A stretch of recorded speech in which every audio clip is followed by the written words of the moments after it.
Yeah, give me 2 seconds.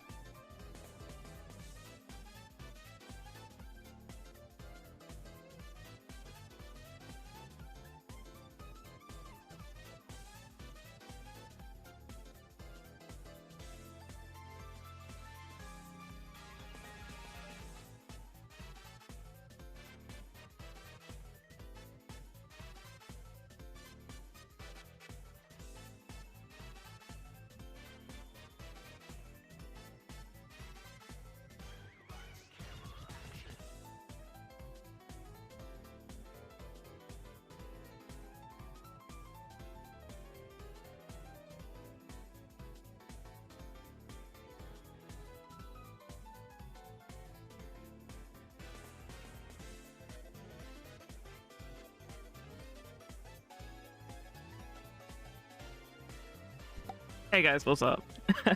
Just this is astounding. Let me turn down Sonic. Hey kitty cat. You okay? You'll sit in my lap? Oh, she's such a sweet pie. Hang on. It just looks like I took her out of nowhere. Oh, fucking... Hang on. Hey, look up. Wait, where's the camera? There she is. There she is. Come on. Sit in my lap. Hello, hello, hello. It is... I've not actually done my audio check yet. Give me 1 second.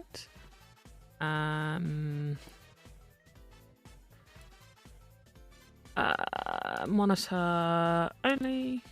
1 2 1 2. Yeah, we're fine. Hi, hello. It is a cryptid stream, yeah. With a cryptid cat. But she keeps trying to jump on the desk, so I'm just like, ma'am, ma'am, please. So you will occasionally see her jump about. Yeah, trying my. She is baby. There is no thoughts inside. It's a cryptid. It is a cryptid. Also hand reveal. I also need to paint my nails, but it's fine. We're good. You can also tell how expressive I am from just how much I use my hands. Yeah, there we go. Okay, cool. Yeah, so hello, welcome. Oh no, you definitely have not seen these hands IRL at all. So today, as you can probably tell, we are building Legos. Not real Legos, fake Legos, because they've only done nano blocks of Pokemon. So I've got a couple. We're going to be doing these over the next couple of weeks. But yes, it's... I did have a picture. This is going to be an ASMR with Sonic music in the background.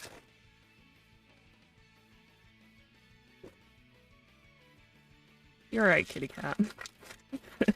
But yeah, so if I can actually open the instructions. I tried one of these. Oh my god, I almost cried. But yes, so this is the final product. Hang on. Sorry, I just realized everything's not upside down. Yeah, so that's the final product, which is very sexy, very cool. Yeah, I know it's 10:30 at night, but I plan on going for like an hour and a half, so it should be fine. Especially with my little companion. But yes, hello. It's been a little bit. It's been a hot minute. For those who don't know or who don't follow me on Twitter, I have finally gotten myself a new job. I am basically... I should have grabbed scissors. We should start doing Pokemon pack openings. Anyway, I have... There we go. Finally been able to leave retail. I am becoming a office gremlin. And actually, while I'm thinking about it, sorry. Yeah, okay, so it's not. For a minute there, I was like, is this camera picking up on my audio? Oh, it's fine. And so basically, for the next so I've had in my notice. I am officially out of the retail business, which is, yes, it is, it's such, like, it's so poggers. I handed in I handed in my notice on Monday, and my manager looked at me and was like, okay. I went up to her and I was like, hey, I'm gonna, like, basically just hand him. Okay, bye, cat. I'm basically gonna hand in my notice, like, I have a new job. And she was like, okay, can you do the delivery? And that was it. She didn't say anything else. And so I'm genuinely convinced. Let's do that with. I'm genuinely convinced she thinks I'm still actually staying. But I'm not. I've spread my rings, spread my rings, and decided to say no. That's it. I'm out. I am not doing this anymore. It's not good for your mental health, really. Like, oh, cat, she's sitting on my foot. It got to a point. Oh no, she's not on my. Okay, no, she's gone hunting for mice. It's not a matter of, like, I said to myself, like, if I can get a new job, I can get a new job. If I can't, I can't. It's better to look at the positives than to look at the actual negatives of anything like this. And so when I was started looking for new jobs, oh, there she goes. Started looking for new jobs last year. I will admit I applied to almost I think it was like almost 1,000 jobs in my area, and so that kind of didn't work out, as you can probably tell. And then when sorry, these parts are so tiny. And when I tried to go for anything, everyone was either like, you've not got enough experience, or like, why haven't you advanced yourself in, like, your... Well, I'm glad they give you extras. Why haven't you advanced yourself in your current career? And obviously, in retail, as many people know, there's no advancement. You get stuck in one role, and that's kind of really it. You don't get the opportunity to move any higher. Yeah, and this is what the job market... Everyone's looking for jobs right now. It's not just me, like, and if it meant that someone else who needed the job more, because listen, I live at home, I pay rent, obviously, I live with my parents, so I'm not necessarily needing a new job. Well, no, I do need... Sorry, that's a lie. I do need a new job. However, at the end of the day, if it meant that someone else was able to get something a bit better for their family. I mean, there's so many people that have lost their jobs over this pandemic. Like, and don't get me wrong, I feel grateful that this new job took the chance on me. But it's also like, you know, when you sometimes think, actually someone else could have gotten this, or vice versa. And so I need to start kind of like get my mental state out of that and say, no, I got this job because they liked me. Which, so I had the interview, so I applied for this job last year. Didn't think anything of it. I really just, I did the man thing. I just applied for everything. Like, even if I wasn't that well experienced in it, I still applied for it. So I'm trying to read these instructions. Anything that kind of like was really like something that I'd wanted to go for. So I went for a librarian role. I went for like, it's so many different roles. And in the end, I applied for a job role in an office. And it's an office that does like really cool stuff. They work with the local communities where I am right now. And so I was like, okay, I'll see. Yeah, like this is my thing is like, a lot of the time you see this whole thing about people who are femme-aligned will like almost doubt their own abilities, and whereas I think if I remember correctly, there was a whole test they did where they basically had some guys go and apply for a job, and then some girls go apply for a job and see what they applied for. And a lot of the time, like obviously masculine people were going for stuff like anything, just they were going literally for anything they could, whereas with like a lot of times feminine people were going for kind of like stuff they felt comfortable with, which isn't, you know, at the end of the day, if you feel comfortable with a certain job, you feel comfortable with a certain job. But yeah, I mean, listen, I'm white. I'm white, I'm queer, and at the end of the day, I am in a place of privilege, and I want to be able to give that back any way I can, because if it means that I can help someone who's homeless, or if it means that I can help someone who may... Hello, the green hair reveal. If I can help someone that may need the help any way I can, you know, it's not... that should be there. That should be there. Okay. It's like... It's just so much cooler to do compared to just being in fast fashion, especially. And I can understand. So a lot of people will rag on people for buying fast fashion. And for those who don't know, fast fashion is... In long terms, it's fashion that you wear once and then never wear again. So, for example, for vintage stuff, because it's so expensive, you would probably wear it a couple of times. I mean, like this, I can't get it on camera, but I'm wearing a Philadelphia Eagles shirt. Although I should wear, although I support the team, it means that I can, what's it called? I can... Like, I've bought something that will last quite a while. But for some people, they can't afford to spend 20 quid on just a single shirt, or, you know, 40 quid on a jacket. So fast fashion comes in handy. However, the economical, environmental impact of it is obviously something that's, you know, pretty bad.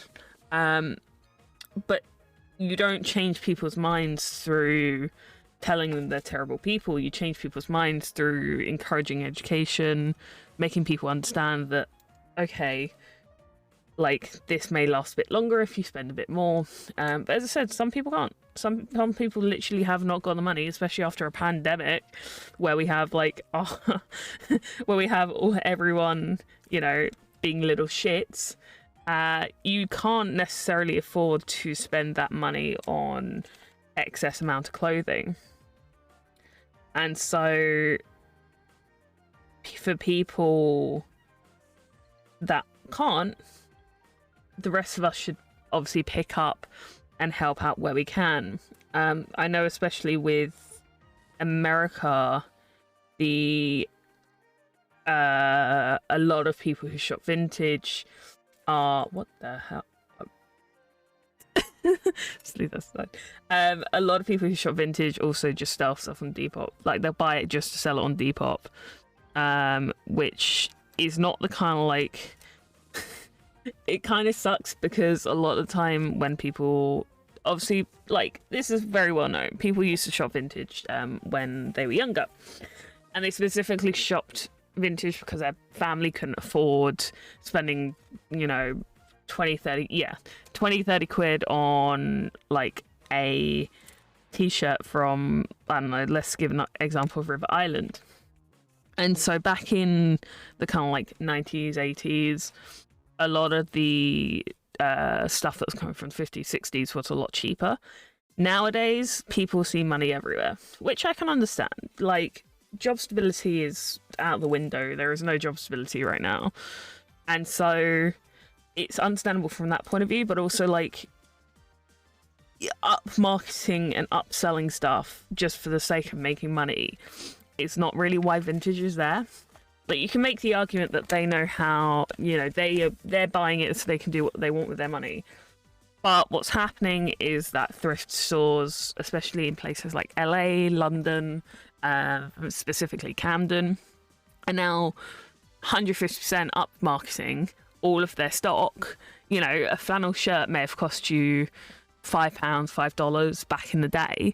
Now it's costing like 25 quid, or obviously $25 for something that really shouldn't cost that much, especially since a lot of the time they get vintage stuff from online, obviously, as well as house clearances.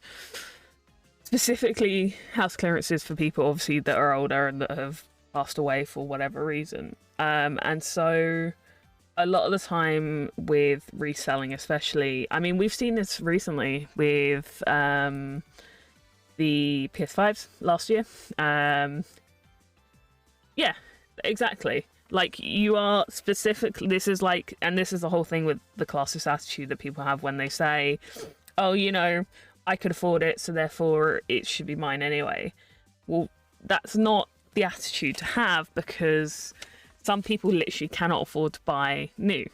Some people can't afford to go into a shop and pay 10, 15, 20 quid for a hoodie when they could have gotten it for a fiver. And that's why a lot of people shop charity shops, especially older people, especially since, you know, most governments like to fuck over the elderly. And like, don't get me wrong, again, as I said, it's your money, whatever, but sometimes you need to think logically, can that be, I just want to make sure this is right. Yeah, it should be right. Logically, is this who I want to be as a person versus is this who I want to showcase myself as? And this is why a lot of the time I donate old clothing, especially. But specifically to, there's certain charities that like take old clothing, that look for stuff that is vintage so they can give it to people, say for example kids who can't afford to pay for like next brand stuff. Like, you can make the argument that like spending a bit more money will make stuff last a bit longer, but also, whoops, also at the end of the day, like, people can't afford to pay new, especially, you know, having to pay rent, having to pay like everything. The fact that there are so many kids nowadays who are having to take 2-3 jobs to help their parents pay their like mortgage through, or to even just help pay for their own, like, I don't know, for example, their own food. Like, the fact that so many kids nowadays are having to literally get jobs just to pay to eat is genuinely bewildering. And it makes, as I said, this is the other reason why I want to wait. That should line up with that. I think this needs to be pushed. No, I'm looking at the wrong thing. I've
Bro, I'm gonna scream.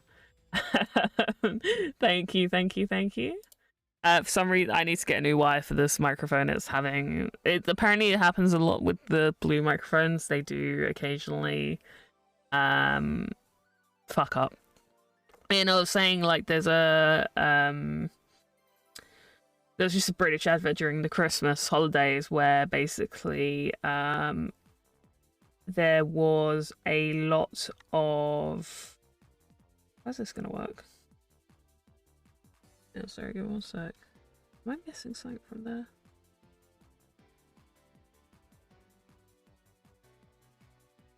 There should be a 4. Hang on.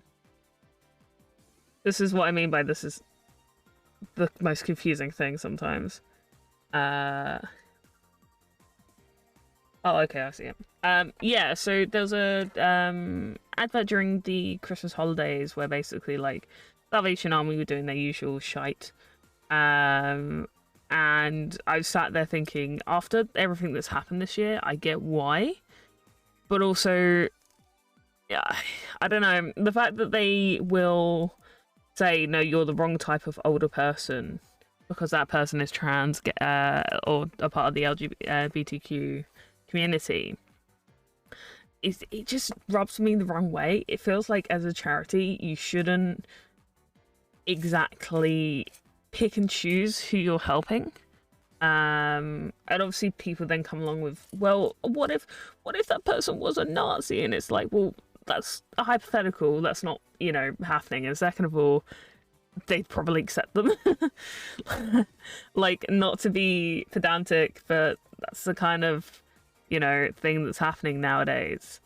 And so when you look at a lot of this stuff, you just think, like, why? Like, what is wrong with people that they look at a person go, you're different, especially obviously women of trans women of color. And so I had this so this is a funny thing. I had this argument with someone because my last day at work is Friday. So I was like, I don't care if I start arguments at this point. I don't give a shit about most of you. And there was, I don't know why, but they started talking about COVID at work. And just about how rampant it is in the UK, just keep yourself safe, keep everyone safe, care about other people apart from yourselves. And so, someone just kissed their lips and was like, it's not as if it's a real thing anyway.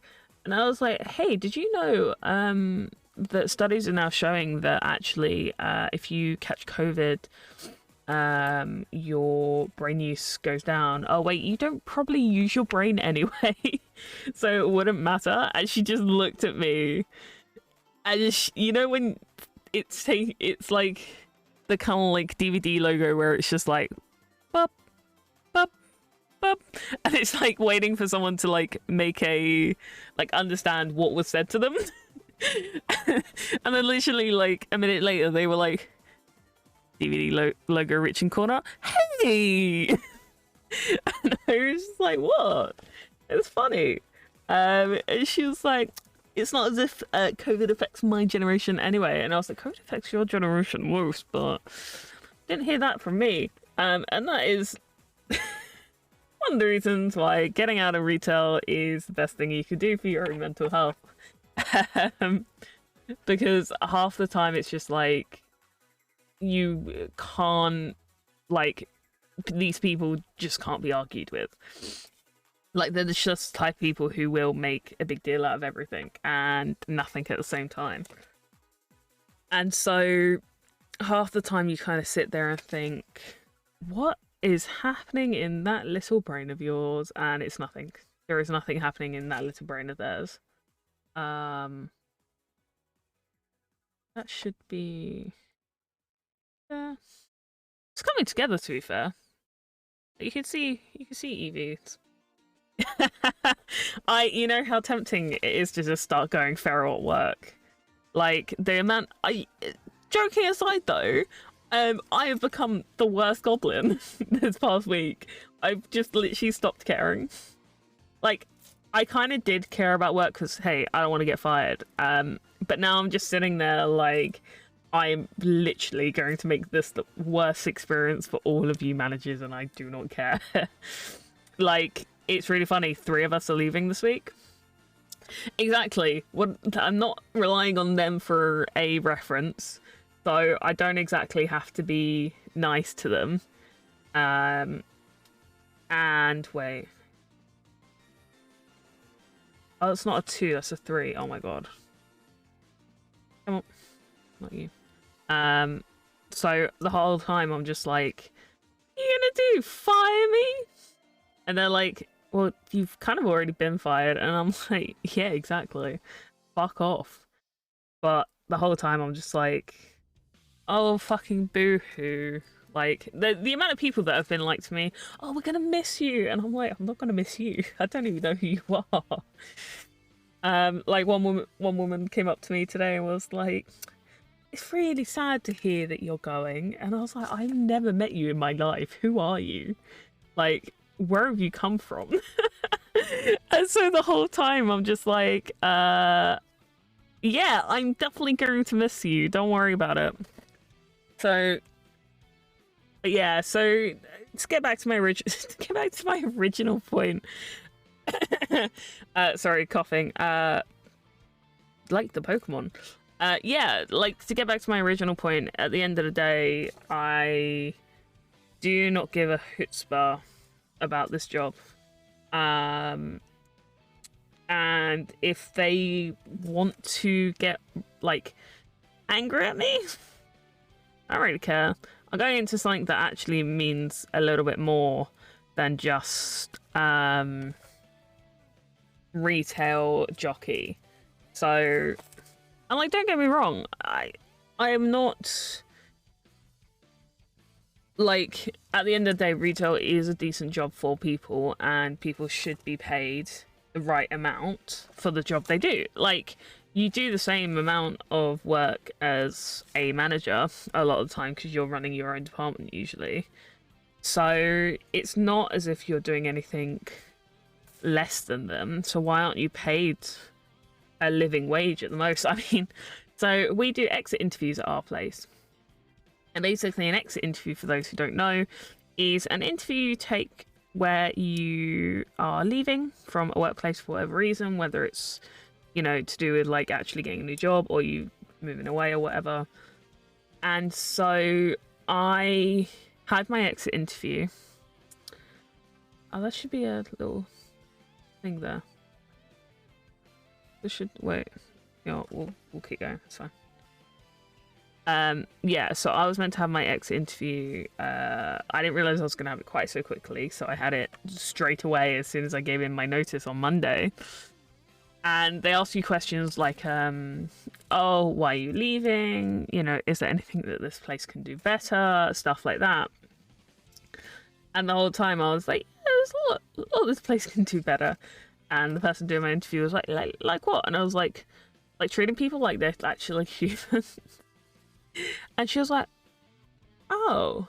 And I was like, yeah. And so the whole time she was like, oh, but what if, like, you know, we can't, you know, work can't afford to pay a living wage. I was like, then they don't deserve to be a corporation. Like, it's very simple. If you don't pay a living wage, you don't deserve to... I'm trying to figure out what's happened here. Oh god. That goes there, okay. Oh, this is gonna be a nightmare. Trying to get like one bit. This is the worst part about using tiny pieces of Lego. That's not gonna work. Yeah, like at the end of the day, a corporation shouldn't still be running if they can not afford to pay their corporate people a living wage. And when I say a living wage, like, I do mean a living wage. Like something that you can live on and not have to worry about not being able to pay rent or not being able to pay for... Exactly. At the end of the day, your workers are what make your business a business. If you can't afford to pay them what they should be owed, then you don't deserve to be like a workforce by itself. You don't deserve workers. There is no such thing as like, people shouldn't have to feel grateful for being paid what they're owed. Like, the fact that there are so many corporations that are like, yeah, but we can get away with like paying people less because, you know, XYZ. And I'm like, well, hang on a minute. That's not true at all, because I'm just looking. I think that's right. Just have to leave a gap. Big gap there. I think that should be in a bit. Your workers are your workers for a reason.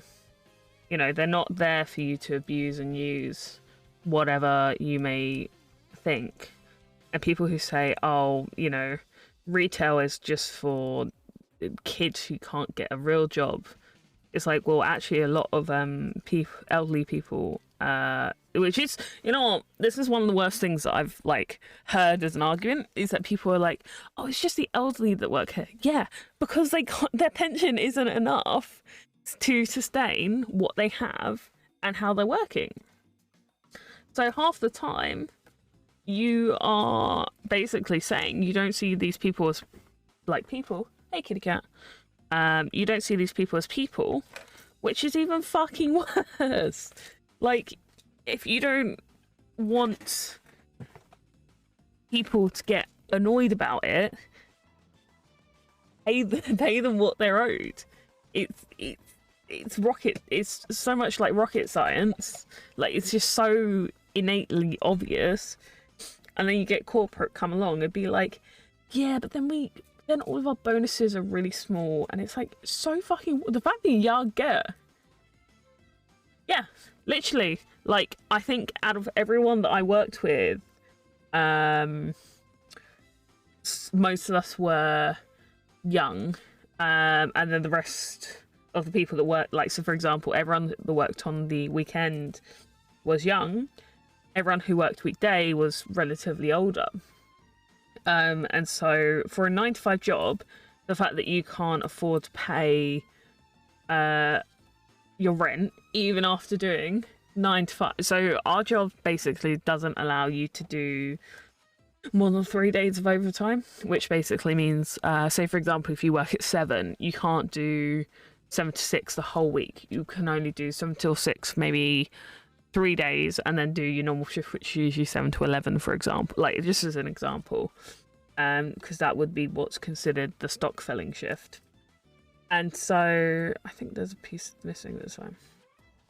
Every time I go in and they're just like, hi guys, so we need you to stay a bit longer. I'm like, no, like, you like, bearing in mind, workforce I worked for pays $9.45 an hour if you're over 24, 23 or 24, and if you're under 24, you get paid like $8.30. Yeah, like, and this is the thing, is like, a lot of the time, local is how a lot of these places can survive. Because people look at the job and they're like, yeah, nah.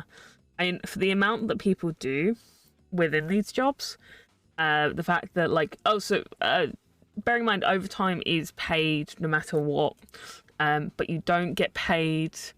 So basically, overtime for us is only if you work over 40 hours. Yeah. And this is the thing, is it's like, there's so much of the job office, there's so much of, especially the job center, that comes along and says, here's a bunch of kids that don't know what they're doing with their lives, abuse and use them, and then make them feel so drawn out that you don't want to work anymore. And that's how a lot of these corporations get away with it, because they just basically to use a phrase very lightly, you pump and dump them. you pump everything out of them and then you dump them. Yes, I know this is a porn phrase. Don't worry about it. But yeah, this is the whole thing with this is the whole thing with how workforces work, and it's reason like looking at people saying about the whole you get so in the UK and I think in places like in America, they're trialing the 4-day week. And basically, the 4-day week is a job wherein let me get this exactly. Oh shit! Hang on. Week Twitter. Basically, the way it works is it's the 4-day week campaign, which is on Twitter, where they talk about how a 4-day week is available. And so basically you get, say for example, I can't remember exactly how it, like the actual phrasing, but basically, yeah. So basically the 4-day week, the way that it works is that you work 4 days, you're off for 3, but you get paid the same amount as if you worked 5. So for some companies, what they're doing is they're having people start at 8:30 and finish at 5:30 to make up for, like, let's say, for example, the 5th day. So many people have found that more viable. But the issue is that this doesn't work with stuff like retail. Because at the end of the day, retail does work. People work 5 days a week, for example, during the week. Yeah, I was going to say this is mostly for salaried jobs.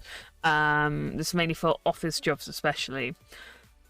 A lot of the time, people seem to forget that retail is still something that people work with. And so even if you introduce a 4-day week, you're still not going to have 4 days off. A lot of the time, you are going to end up being in the case of those other 3 days are going to be taken from the weekday lot, which is usually weekend workers are usually university, college students who do obviously work, who do schooling during the week.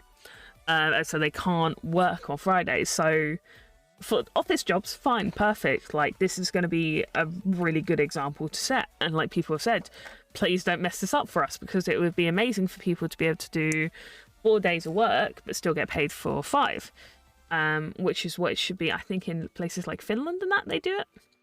Whereas if you do, it's all coming together. If you do stuff like retail, stuff like nursing, stuff like just stuff like, yeah, customer facing jobs are always needing people. Whereas in an office, you don't really work for people, you work for the office. So it's kind of like trying to find, I mean, there's the best way I can think of doing it is saying that you get paid, yeah, even like this is, and this is the thing, is like, for example, cleaners who work in the offices aren't going to be getting that 4 days. They are going to be getting 5 days. So effectively, it's only, it's kind of like the higher powered jobs, basically. Stuff like working within the media as well. You wouldn't be able to take, you wouldn't be able to take 4 days. So it really does only affect corporations, specifically office jobs. So your CEOs, your CEOs, stuff like that, who work within a retail system will be getting it, but it won't trickle down. What will happen is it will just trickle all up. So it's trying to find that balance between what works for jobs specifically within a retail system, because right now the job system isn't great. Yeah, it doesn't reach far. It doesn't reach for the poorer and lower classes, and especially the working class, which is what it's meant to help. It doesn't help. And so a lot of the time when you come down to it, you kind of have to think, how is this going to work in the scheme of the working class? How is this going to work in the scheme of people who may be going into other aspects of work, and how is it going to work for people that we forget about? Like, people do forget about the cleaners, people do forget about people who help keep things running. And so for, as you said, for salary jobs, perfect, this is going to work brilliantly. And I think as long as people don't fuck it up, it'll be fine. But then you look and think, but that's not the only people that are working right now. And saying to people, basically, you aren't going to be afforded this because of your work species. Instead, put a perspective on, introduce an actual living wage. Introduce people into being able to say, I am getting paid, let's say, for example, you work in London. The London minimum wage, sorry, hang on. The London minimum working wage, like, on a living wage, is currently £11. Instead of being, I think the minimum wage right now is like £7. Yeah, so for my age bracket, it's £7. Sorry, £8. So you don't have to pay basically more than that. And so when you look at it, in the long run, that's not going to work out. That's not going to help people, and you aren't going to see a... Yeah, 100%. And this is the thing, is like being able to work shorter hours. It's kind of like the whole... There's a Sonic picture that went around a couple of years ago, and it still goes around for when devs are showing the fact that they are crunching, is I want games with worse graphics that are like, that cost more, and I don't regret it, or something like that. And the same thing can be said for the actual working within a retail spectrum, or working within any kind of spectrum. You deserve to be paid what you are putting effort into.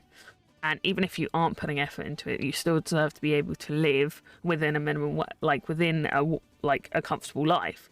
Everyone, there's no kind of like, well, this is the whole thing. Yeah. So a lot of the time when you look at it, it's both classist as well as there is a massive racial thing towards it.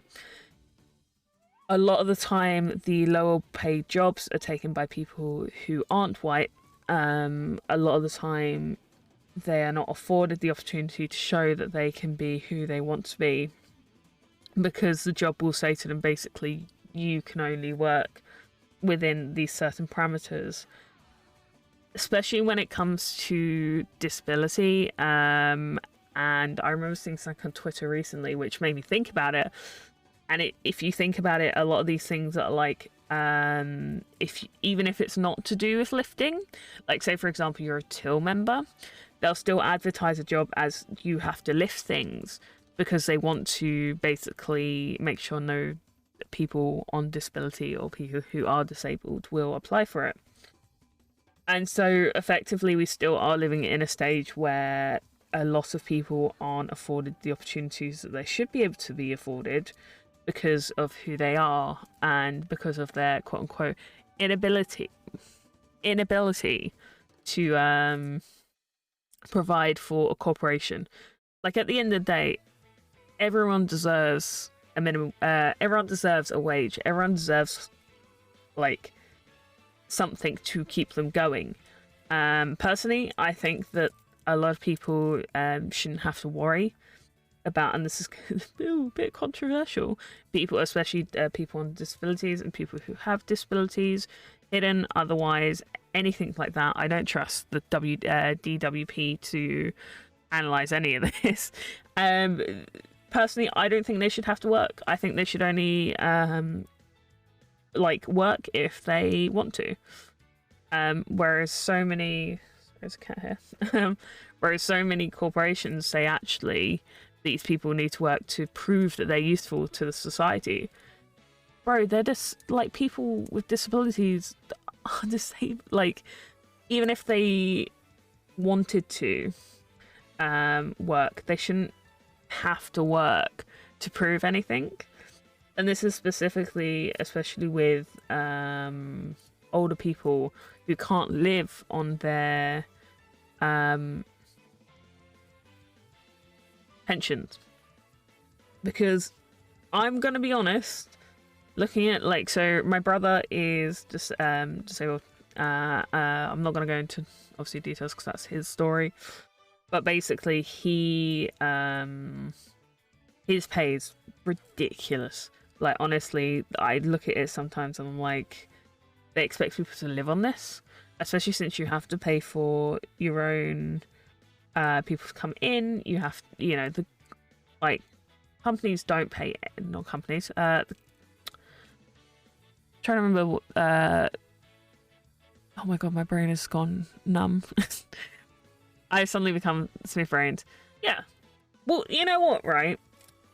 The best way to describe this is that, and this is, yeah, no, so I know with America especially, people with on disability get fucked over, especially if they live with someone, because like it's this whole thing.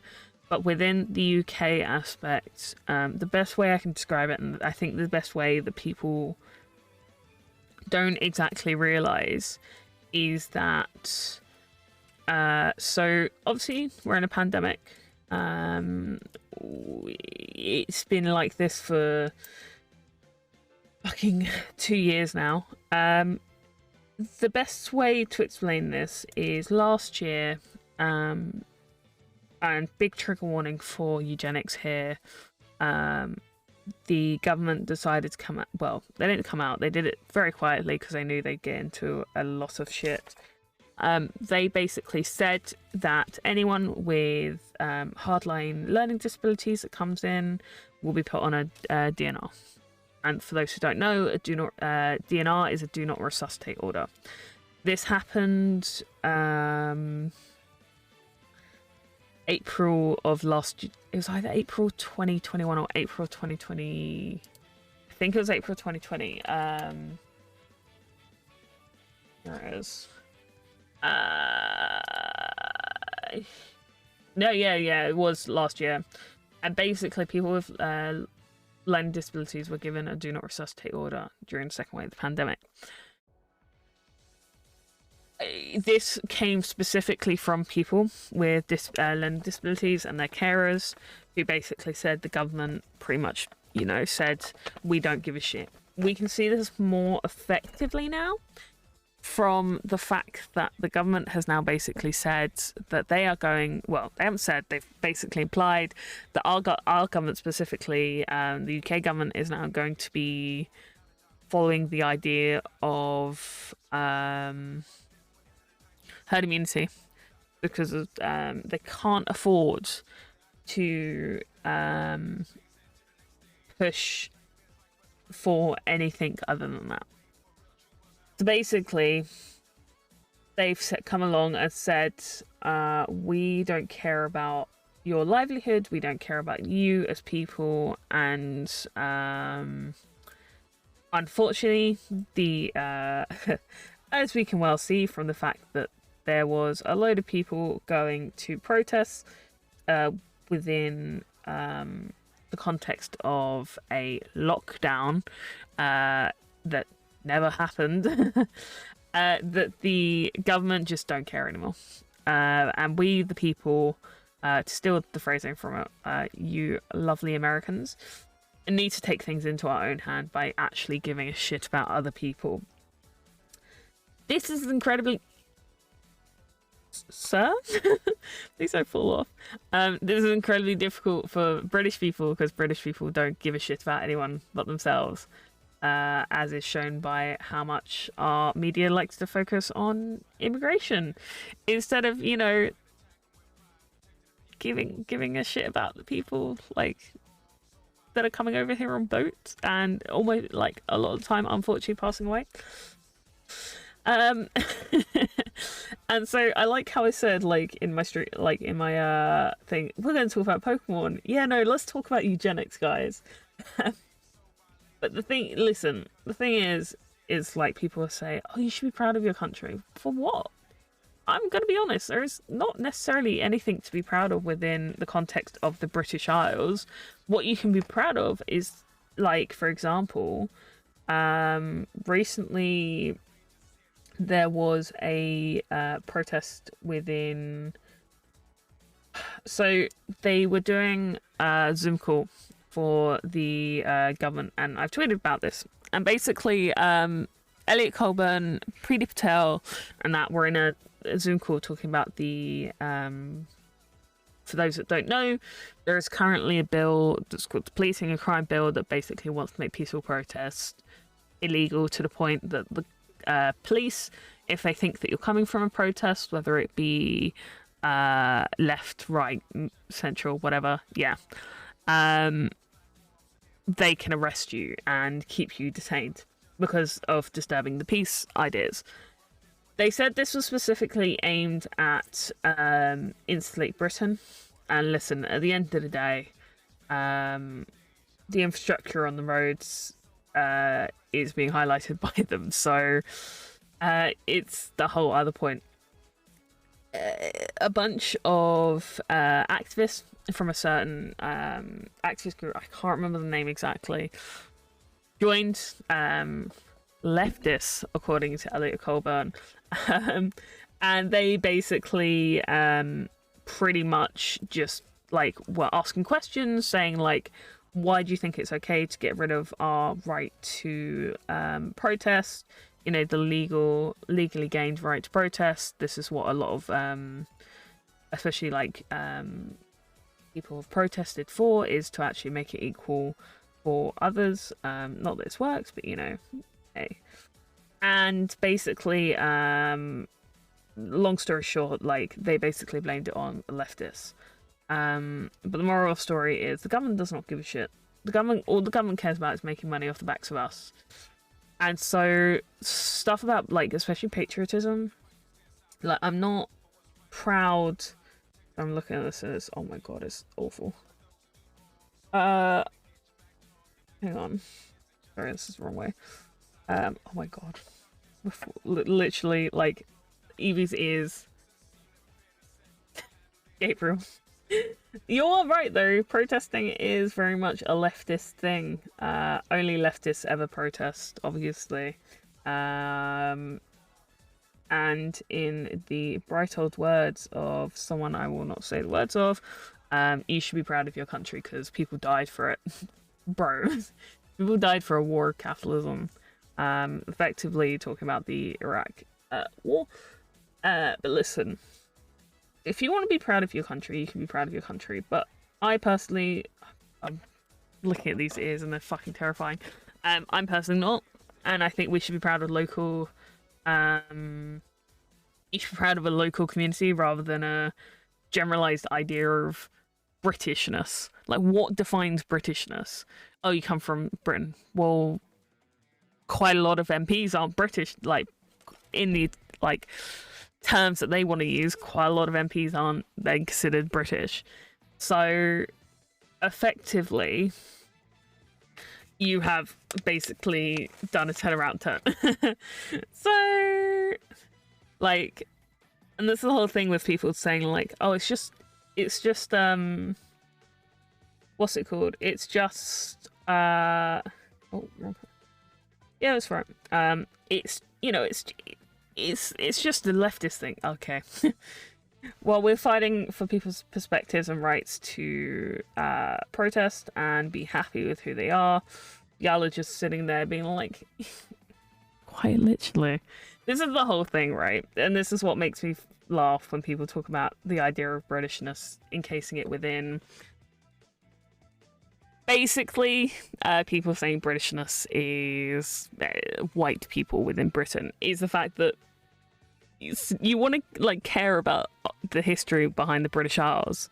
So let's talk about colonialism and the fact that actually the reason so many people are diverse, as people like right wingers you like to say, aka people of color, is specifically because we've invaded every other country. Like, this is the whole thing. there is massive amounts of historical context to the fact that we have literally come along and said, hi guys, your country's now ours, like give it here. No. Like you can't have it one way and then not have it the other way. It's like people who say like stuff about how the whole thing with the statues over the summer, for those who don't know, very similar to America. A lot of people were helping take down statues within the UK because at the end of the day, a lot of the historical context within statues is the fact that they are celebrated. You should be, a lot of these statues especially should be within museums where they will have more context to them, or melted down and put into like, you know, a whole other thing. If you want to keep the statues, whatever, I don't give a shit. It's a statue. What you should like do is put these things. Yeah, this is the whole thing. They started putting cages around a lot of statues, especially like Winston Churchill. Okay, so to get the best context I can, I was up in London in the summer last year with a couple of friends, and we were walking past the Winston Churchill statue. Yeah. And this is the thing, is like people were vandalizing Winston Churchill statue. There were people standing there, not police, not anything like that. There were a couple of police like hanging about. These people were just like basically a part of like the BNP, the UKIP, stuff like that. That were like, fight for our statues and stuff like that. I don't know. And like, literally, like, this is a statue, maybe like an alleyway just over here, there were like at least 2 homeless people just sitting there. And so you've got these people protesting a statue just standing there, which an inanimate object, okay, fair enough, it's about history, which you can find out from the National Museum, which is like 200 feet away. You have people who actually need help. This is the whole thing, is like all of these people, and it reminds me specifically of the Twitter feed where like these guys were like, have you ever seen a statue so beautiful? You know, women could never make this statue.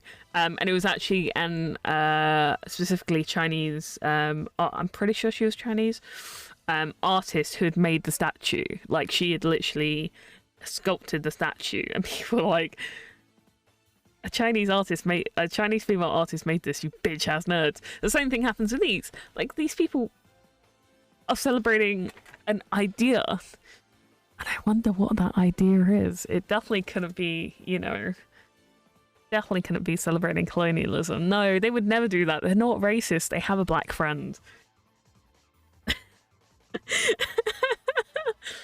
And this is the whole thing, is within the context of, especially, you know, stuff like that,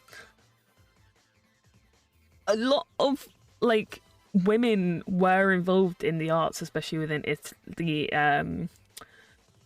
Romance period within Italy, the Gothic period with like both British literature, and within the art context. Like, there's so much, especially for female artists within the past 100, 2, 3, 4, like, long time, that can specifically show you that actually female artists are pretty fucking hardcore.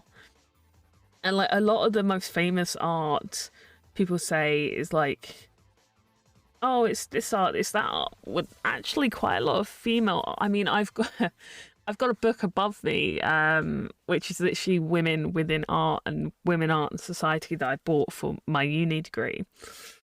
And especially when we took, this is going way back now. So back in, I'm just looking at something. I think yeah, it should be fine.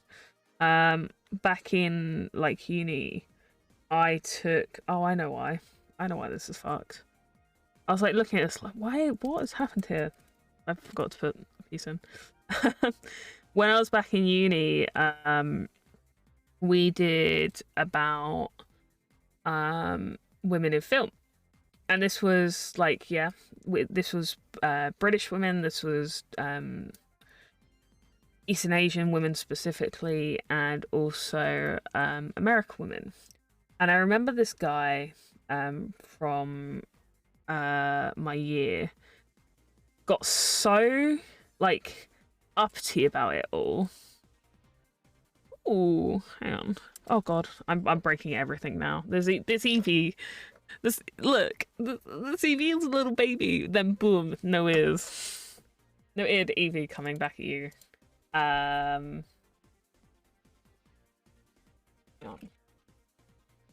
yeah, but yeah, like, and this whole thing is people put this idea of like women don't make art, and it's complete bullshit. Like, women do make art, women make pretty good art as well, and a lot of the time art is a subjective idea. Hang on, I did, this is gonna sound really weird, but I did have a cross somewhere. Blasphemy. Don't let the Brits hear that.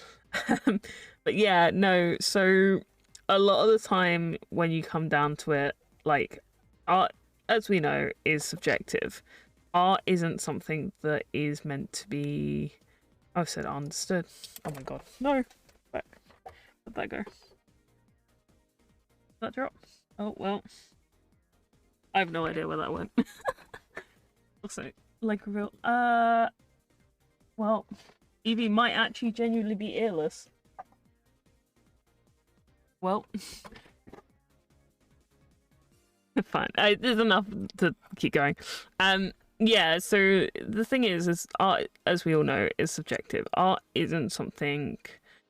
As the, like, age-old saying was, art is in the eye of the beholder.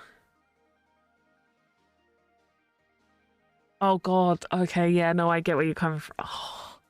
We, so I was lucky enough to have a female teacher who was very much like, we need to talk about this, you know, this is very important, this, that, and the other, which is true. And one of the people that was in my friendship group at the time brought up about the fact that actually our teacher didn't really include many women of color within the context of film, especially since at the time there's a film specifically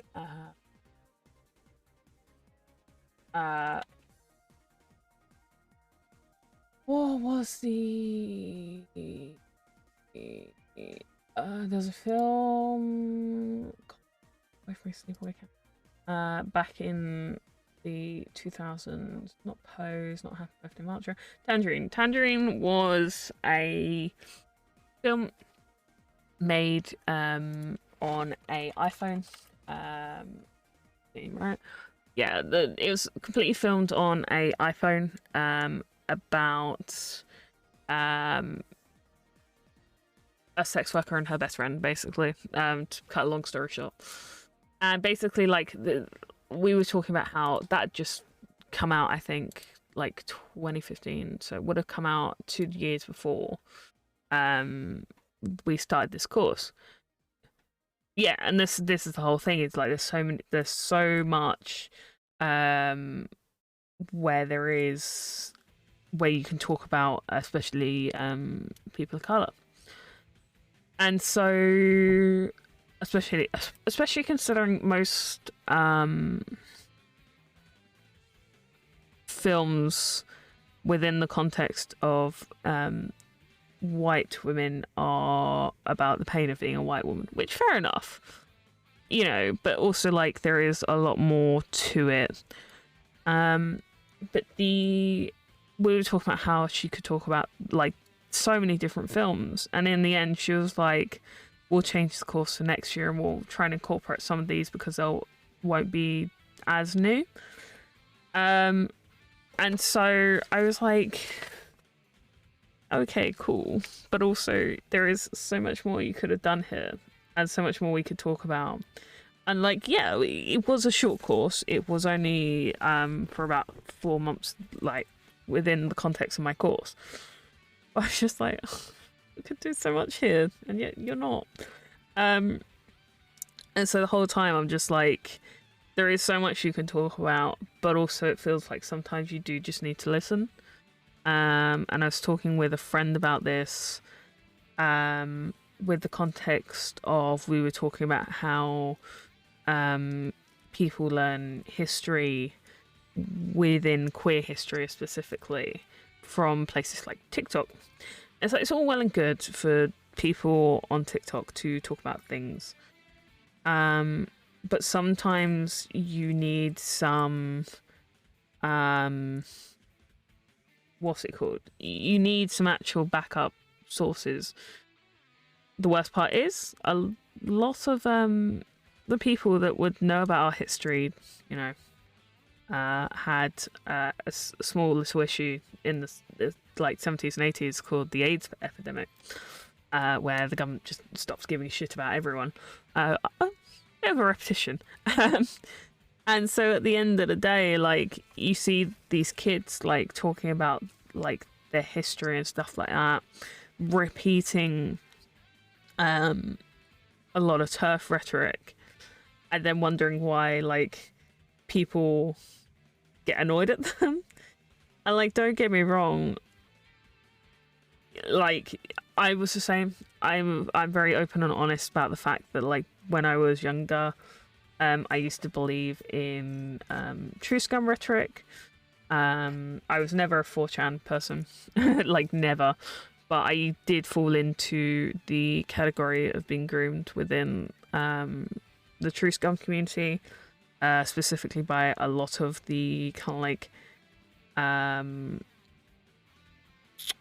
would you so a lot of the people within true scum community were older, and they actually I should explain. For those who don't know, true scum is basically the idea that people who don't have dysphoria are faking being trans, as if anyone wants to fake the hate and stuff like that people get for being, you know, trans. And a lot of it was very racist, a lot of it was very trans misogynist, and so you can't like hide parts of your past, and this is the reason why I'm always open and honest about it. But a lot of it was to do like a lot of people within that community were, especially the younger people, I'm talking like 13, 14, were groomed by the older members of the community. It was a shitfest. And I can remember some of them as well, like, and some of them said some really fucked up shit to kids. This is going to Tumblr, by the way. And so she is done. A lot of it was racist, a lot of it was people not caring about other people, and a lot of it was just pretty gross, yeah. And so looking at it now, I'm seeing a lot of repetition, especially with TikTok, and especially with no, you can stay there. Especially with the historical connotation of the queer history. A lot of the time people aren't reading. So a lot of people are kind of coming along and being like, hey, you know, this is a thing that like they, you know, used to deny, and it'd be something like stupidly like transphobic, and people come along and be like, hey, did you know this? And then it, you know, it spirals. And this happens quite a lot. This happens quite a lot within communities. It's like, I think that's right. Right? Should go across there. No, that should go across there. Sorry, I'm making the Pokeball now. And this happens like so much within communities online, and it fucking sucks. Because you come along and you think, hey, this person actually like gives a shit, and then like they say something and you're like, this isn't the greatest thing that I've ever heard. But it's the reason why a lot of the time you kind of have to use your privilege to like speak up about like what people are saying. And God, sometimes it is incredibly dangerous to do. I will be honest. Some of the things that people say to you, some of the things people threaten you with, is like, oh, okay. I did not expect that from this person, but hey, here we are. So that's the issue with that. I'm not gonna say that's the issue with the internet. The issue with the internet is that everything is owned by like 3 people. And when it comes down to it, these 3 people make everything kind of like how they want to perceive it. So you don't get the option of like when, for example, I don't know about y'all, but when you're younger, I remember, and that I've talked with friends from uni who still run forums. I remember being able to go to a lot of forums, talking to a lot of people who weren't straight, stuff like that, through like forums. And nowadays you don't really get that chance. There's no real there's no real like external forums. Like people say, oh well, Twitter's not like a forum, like especially the old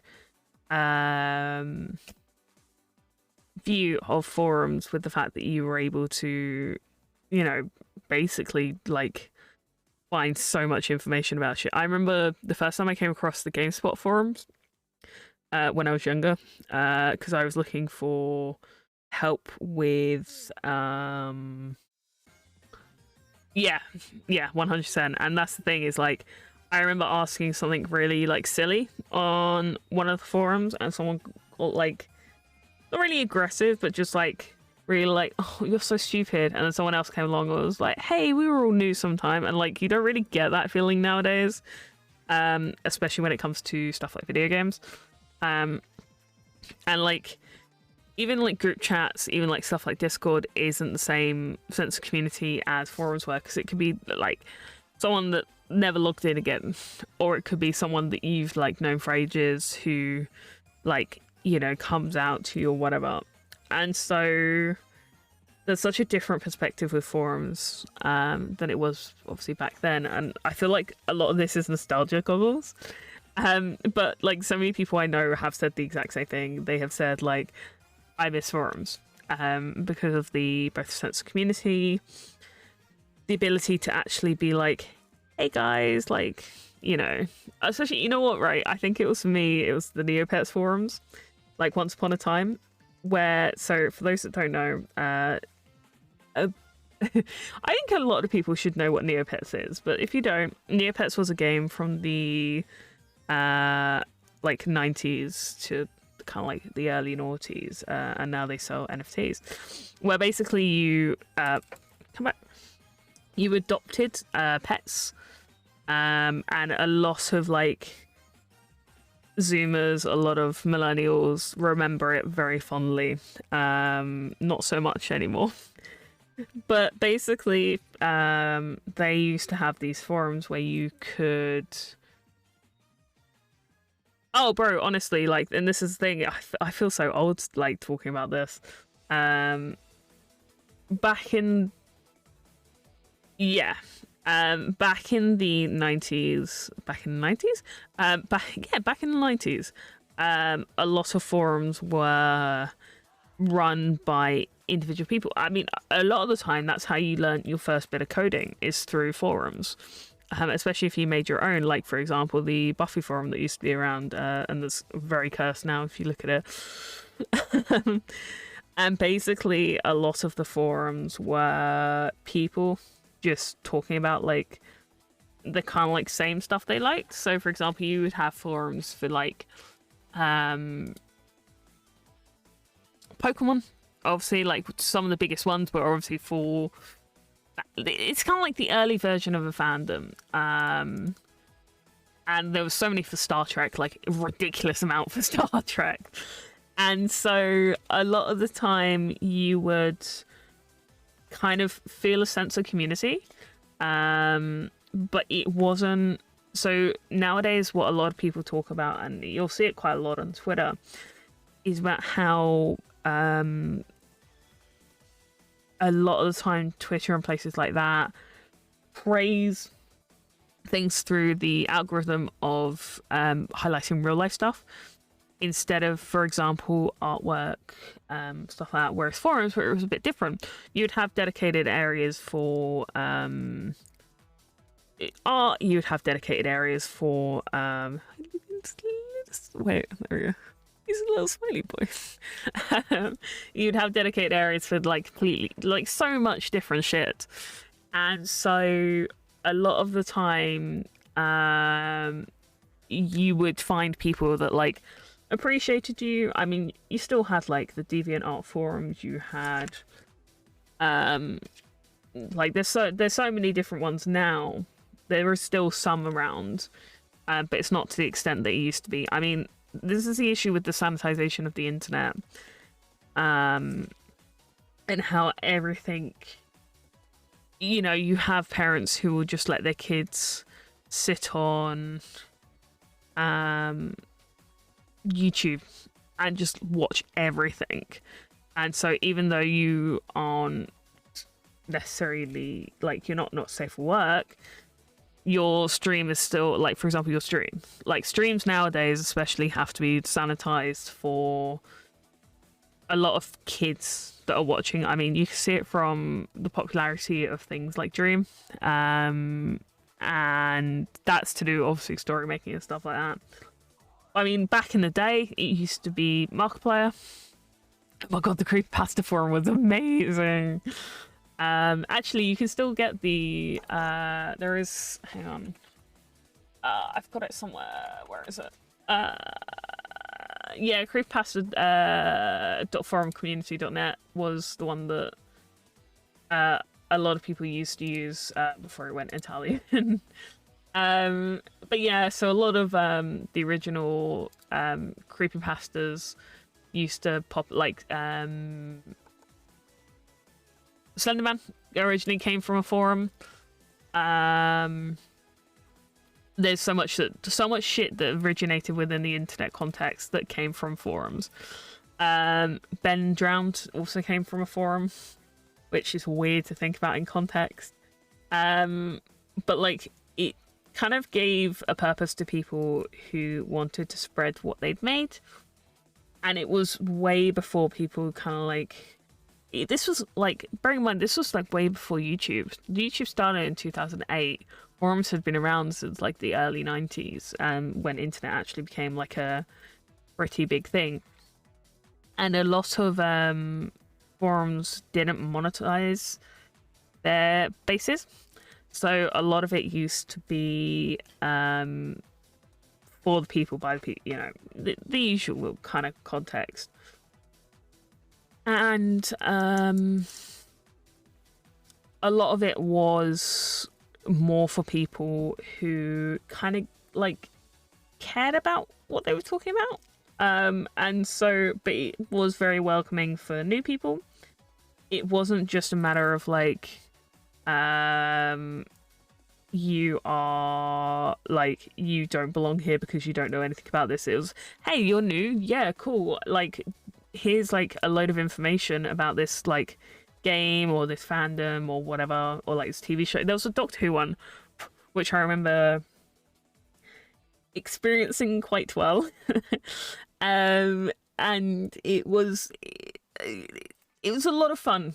It was a lot of people who cared about like others, and like, I mean, don't get me wrong, you still had like trash talkers who would like say KYS and stuff like that. That's kind of where a lot of this comes from, especially the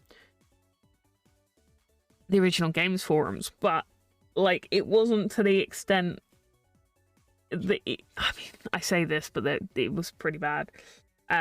Because this is the whole thing, is like, there wasn't really much in the way of early days moderation. This was back in the day when you kind of like moderated your own space.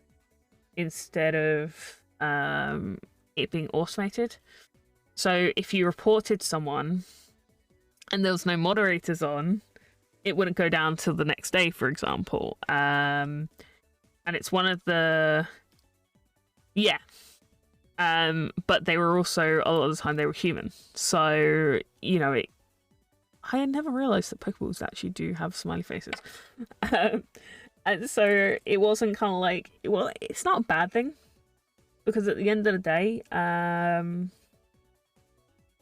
think I buggered that. I meant to do that the other way. A lot of the time people had their own lives, which was fair enough. Yeah, I mean, it got better. I got my first PC when I was probably about 6 years old, about 6 or 7. And bearing in mind, sorry, I'm eating Lego, bit cursed. Bearing in mind, a lot of the time, there we go, people were doing their kind of own thing. I remember I was quite young when I first found my kind of like first not safe work image. And you know, it was kind of like a thing where, like, if you always got warned about it in IT. So we used to have I was talking about this a couple of days ago. We used to have this IT lesson every week, and I used to look forward to it because I love computers. Now I'm just depressed. And it was always quite funny because, like, we would see who could find like the worst shit first. Bearing in mind we were all like probably about 7, 8. And so I remember finding this particular like thing that I could look up, and I'm almost 100% certain it was when I found out first about Rule 34. And it wasn't like something that really like fucked with you, because you would just like, it's kind of like almost like a shock factor. And I think the best way to explain it is back in the day, you will see it and you'll hear about it, but there was a yeah, and this is the whole thing, is like within the context of recent years, there's a lot more of a kind of like want to make the internet safe for kids, which means that everything gets sanitized, which is why stuff like the issues with OnlyFans happened, which is its own issue within the context of old boomers that are Republicans. But I remember back in the day there used to be a video, and it was basically a video of a car. And some of you might remember this. It was a car. It was a car going around, and it was basically what kind of became the first jump scare.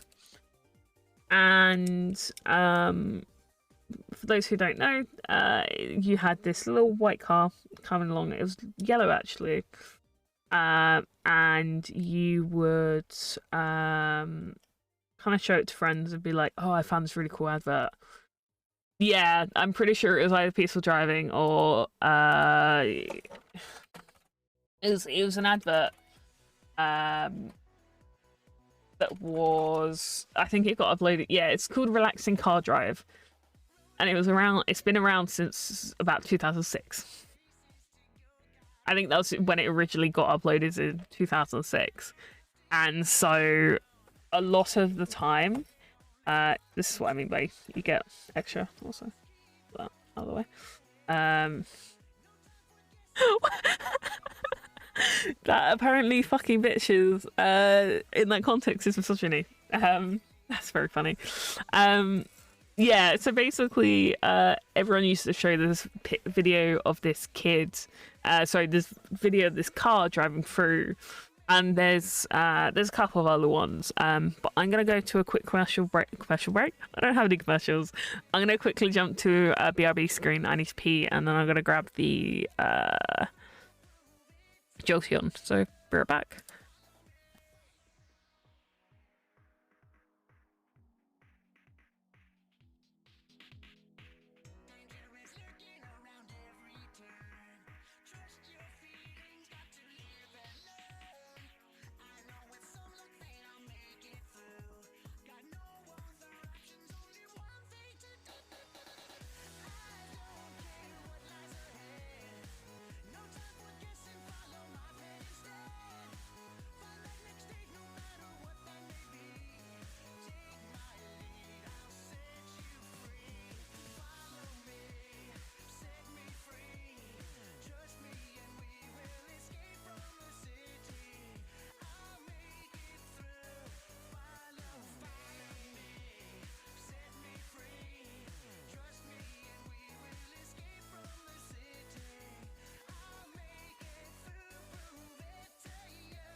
Okay, cool. Okay, so we're done. Um, so, oh no, I can show it the right way. Little, there we go. Little beautiful Evie. Oh, wait, there we go. Sorry, my camera's like above my desk. But yeah, little baby Evie, which looks very adorable. I will be. There we go. Wait, there we go. Even the tail looks very cute. Yeah, you have a little Pokeball. Just smash it. Yeah, we'll do one more, and then I'm probably gonna hit the hay. Well, I say hit the hay. I'm not. I slept. So I got in from work about. Bro, honestly, the giant Eevee plush from they do the whole range of evolutions in Build-A-Bear, and oh my god, that's so amazing. But yeah, and she is incredibly fluffy. We will now do her siblings. Well, we'll do Flareon. So loud. Yeah. Hang on. If I gotta, I don't know if it's just America.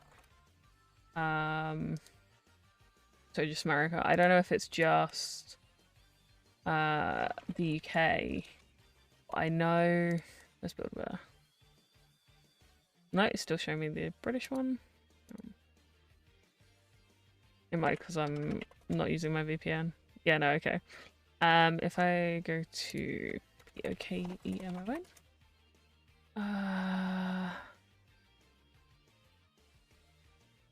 Oh, give me one sec. Okay. If we add browser. Got so many browsers available. No, wrong thing. Cancel.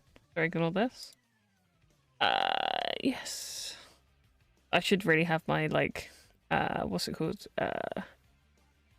Fucking game capture sorted. Wrong thing. Oh my god. We'll get there. We'll get there. Don't worry. Why'd choose display capture? Window capture. There we go. I thought I had a window capture up, but it's fine. Yeah. Yeah. So basically, video capture device. Myself for a sec. Maybe. Yeah. So within the.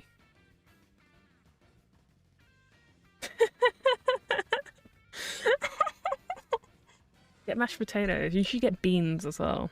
JK. Yeah, no, in the UK we do all of them, I think. I don't know about America. Oh yeah, I forgot about that. But yeah, you've got literally all of them. Like genuinely all of them. Like they do a Gengar one as well, which is one that I want. But they were originally out of stock and then they just keep making them now. So yeah. You like literally, yeah, they even do like really obscure ones as well. Like yeah, they do Snubble, they do Snorlax, obviously, Mew. Personally, this is the one that I want, even though it's because look how big he is. Jane, look how much of a like a.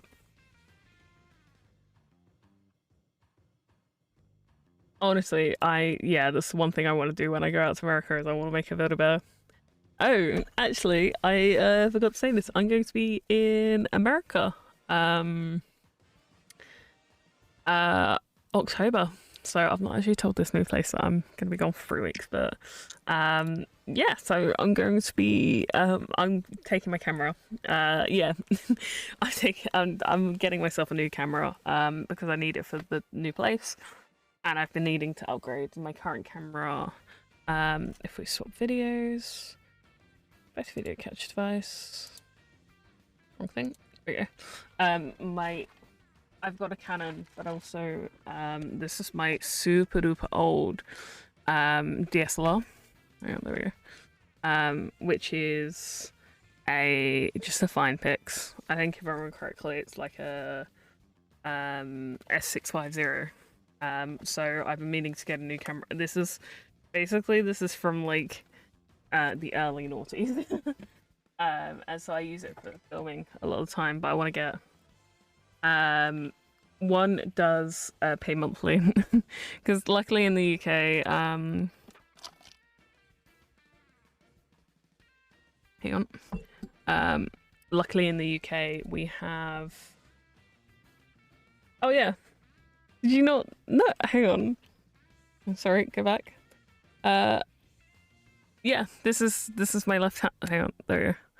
This is my right. This is my right. Hi. This is my left. I know. Yeah, it's flipped. I meant to flip it back, but I forgot to.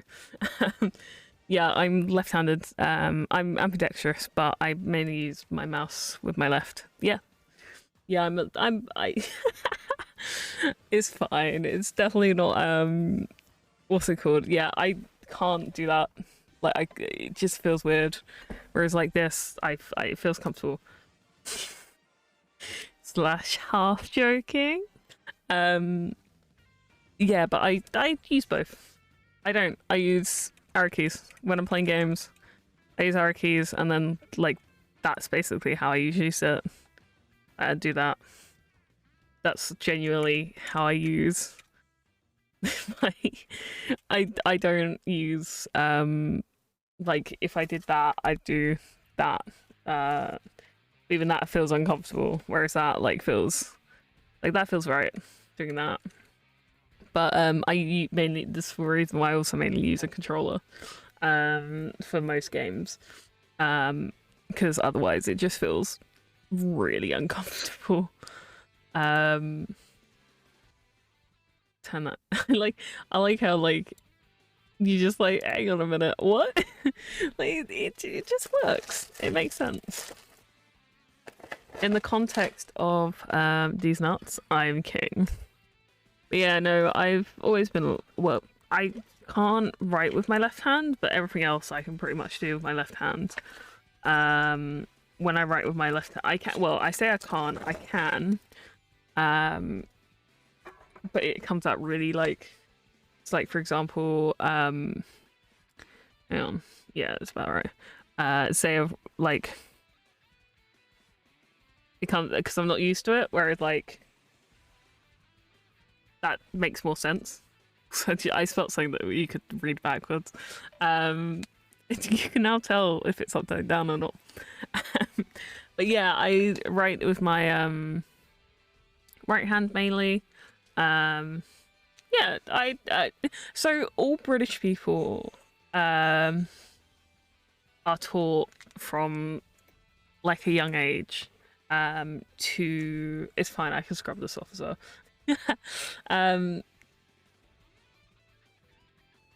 Like that's right now nowadays I mainly write like that, but if I'm writing fast I will do like that. It's still cursive, but it's just quicker. Also, yeah, this desk doesn't matter anymore. I have, I grind it down. Oh, we got taught cursive. So for us, it was until about, we were about, probably about 8, 9. But then again, I went to a Catholic school, so it makes kind of sense. Kind of sense. That makes total sense. Let's be real. But yeah, no, we got taught cursive for quite a while, to be honest. I mean, if you... Oh, sorry, I just want to hold this out. Where's... Yeah, like, if you look... Hang on. Get rid of all this. Oh,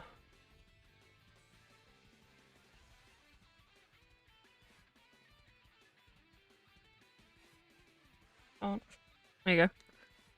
Like, that's genuinely how I'd write anything.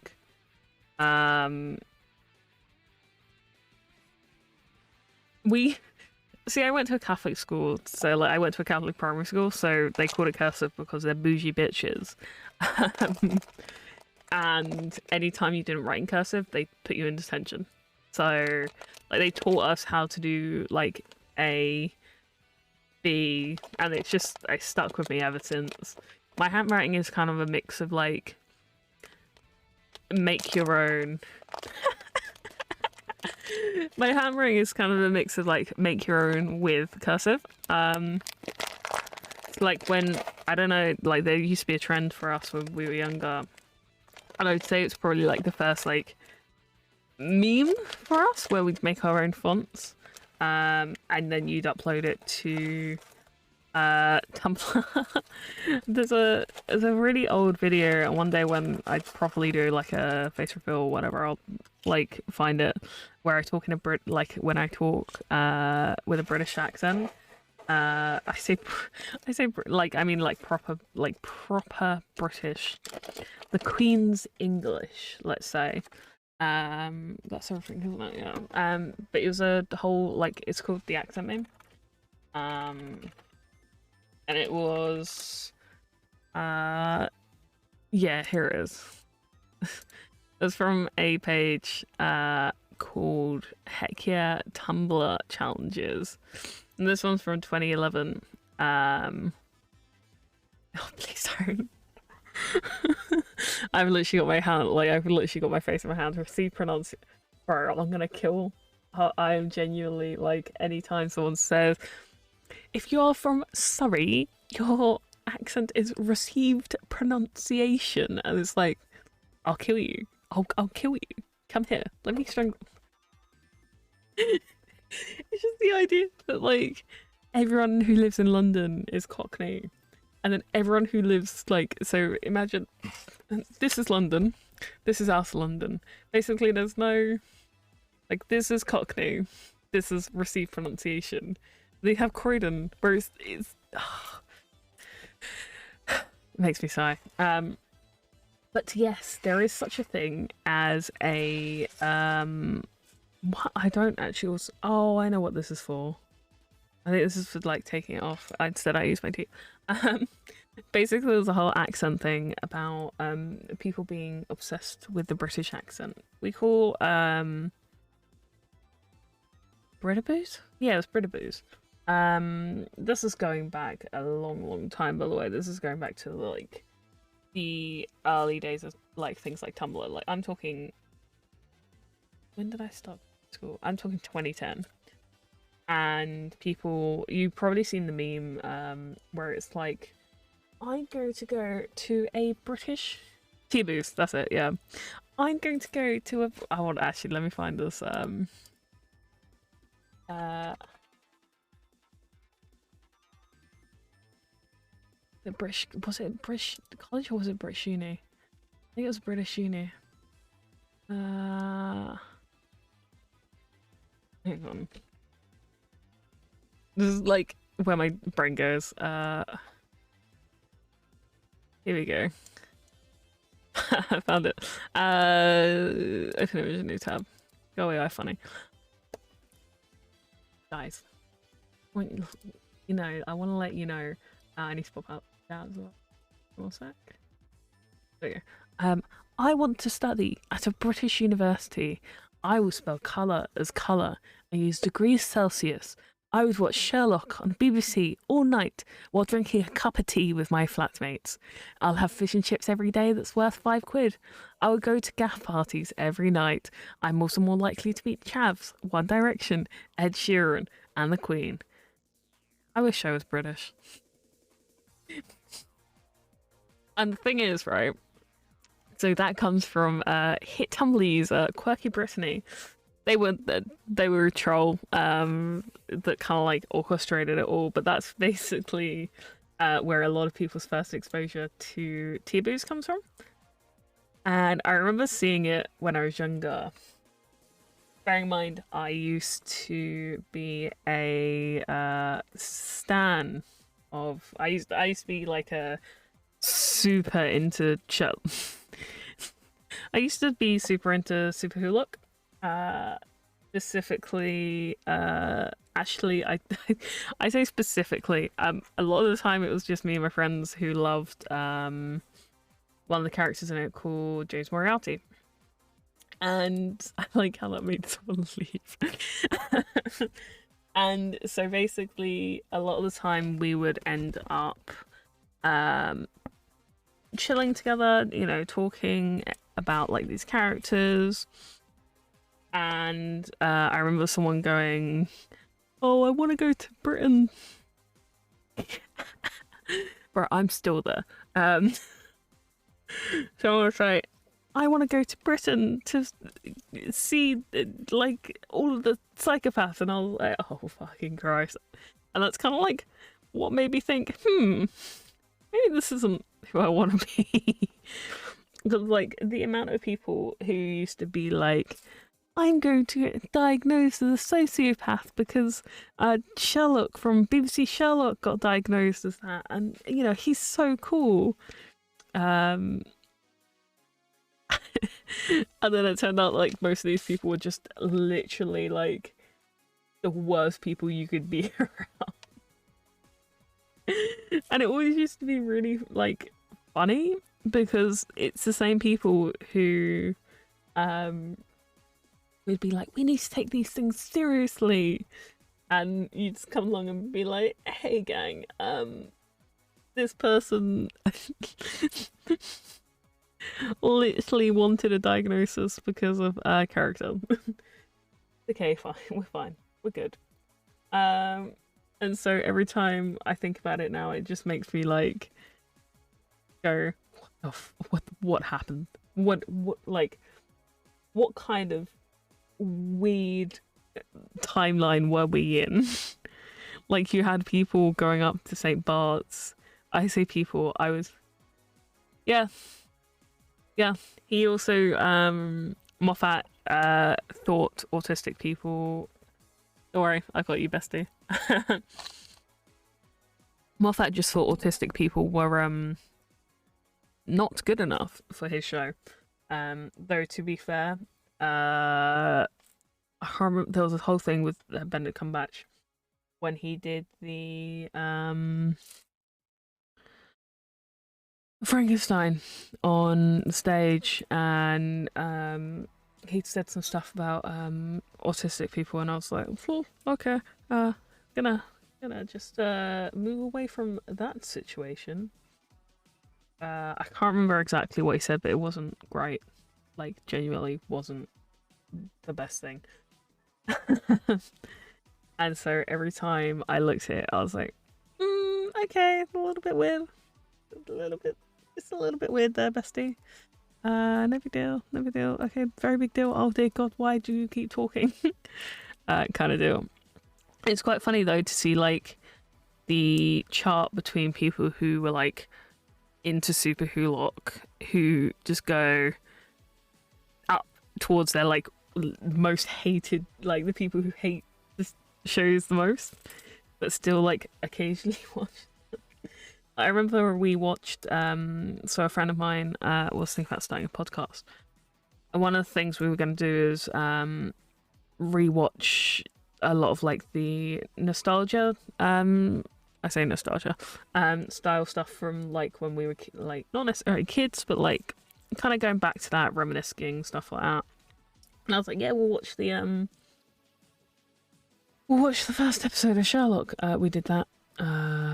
And it was the worst mistake of our life, and we never allowed the clip to come back up. So I think it was 3/4 of the time we were just ragging on guy who played Watson. Like genuinely spent 3/4 of our time literally like being like, what the fuck is happening? It was a fun time, but it was also a very cursed time that I never want to like revisit ever again. I like no. It's like a friend of mine is rewatching Doctor Who. I was like, oh, okay, cool. Where are you at? And I think that he'd just gotten to the kind of middle of it all, and I was like, oh, good luck. They were like, what do you mean? I was like, don't worry, good luck. And they were like, I see what you mean. I was like, yeah. Like, I think they'd gotten to 12. I got into 12, and I was like, yeah, Steam Moffat gets worse before it gets better. And she was like, does it ever get better? And I was like, yeah, eventually, over time. And she was like, you lied to me. And I was like, yeah, I did. I really did. It doesn't get better. Especially with how it is now. It's fine. It's weird looking back actually on what you used to watch when you were a kid. Especially like when it comes to like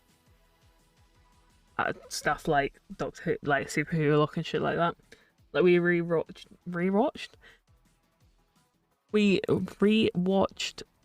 a couple of episodes of Supernatural because obviously that whole thing happened, and yeah, it wasn't good. I will be honest, really wasn't good. kind of just felt like crying the whole time. Hang on a minute. Look at this. That was meant to go. That bit is meant to hit there. Yeah, that is right, I think. Oh, there should be 2 gaps there. I'm so perplexed.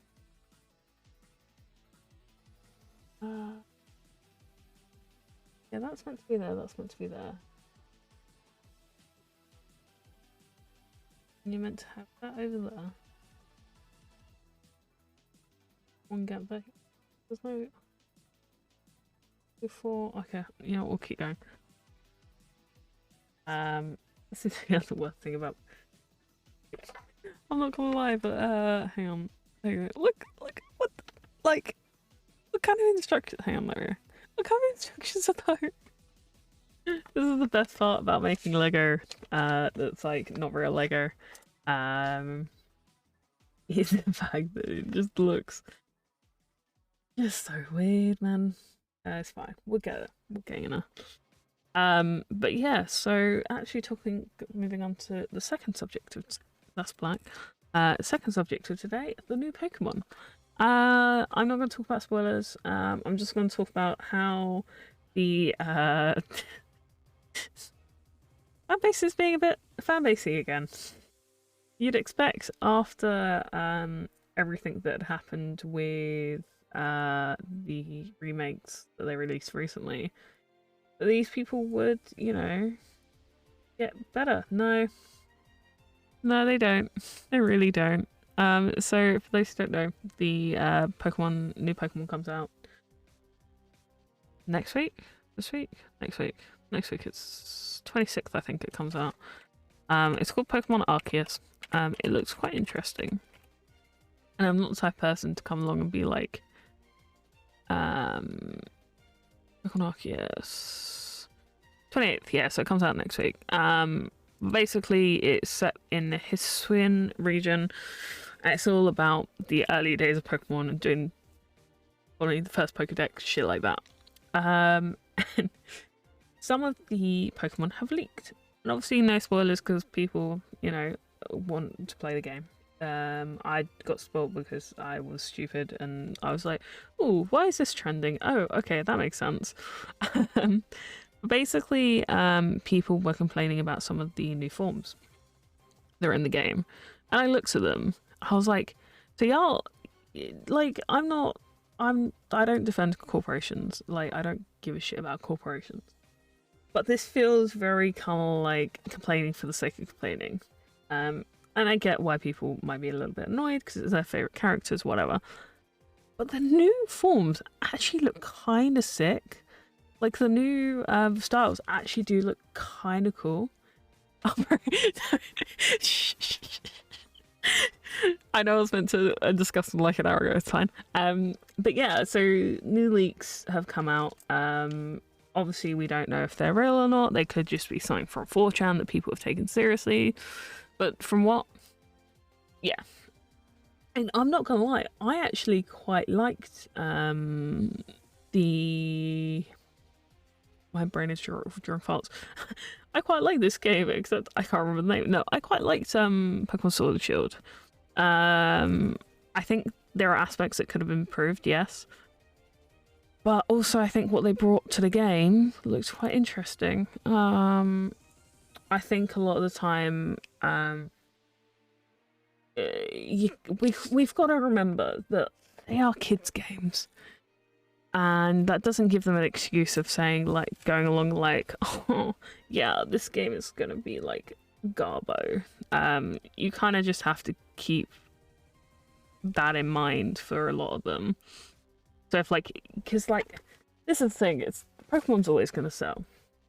Do I wish that Game Freak got to be able to, you know, chill for like more than a year with a game?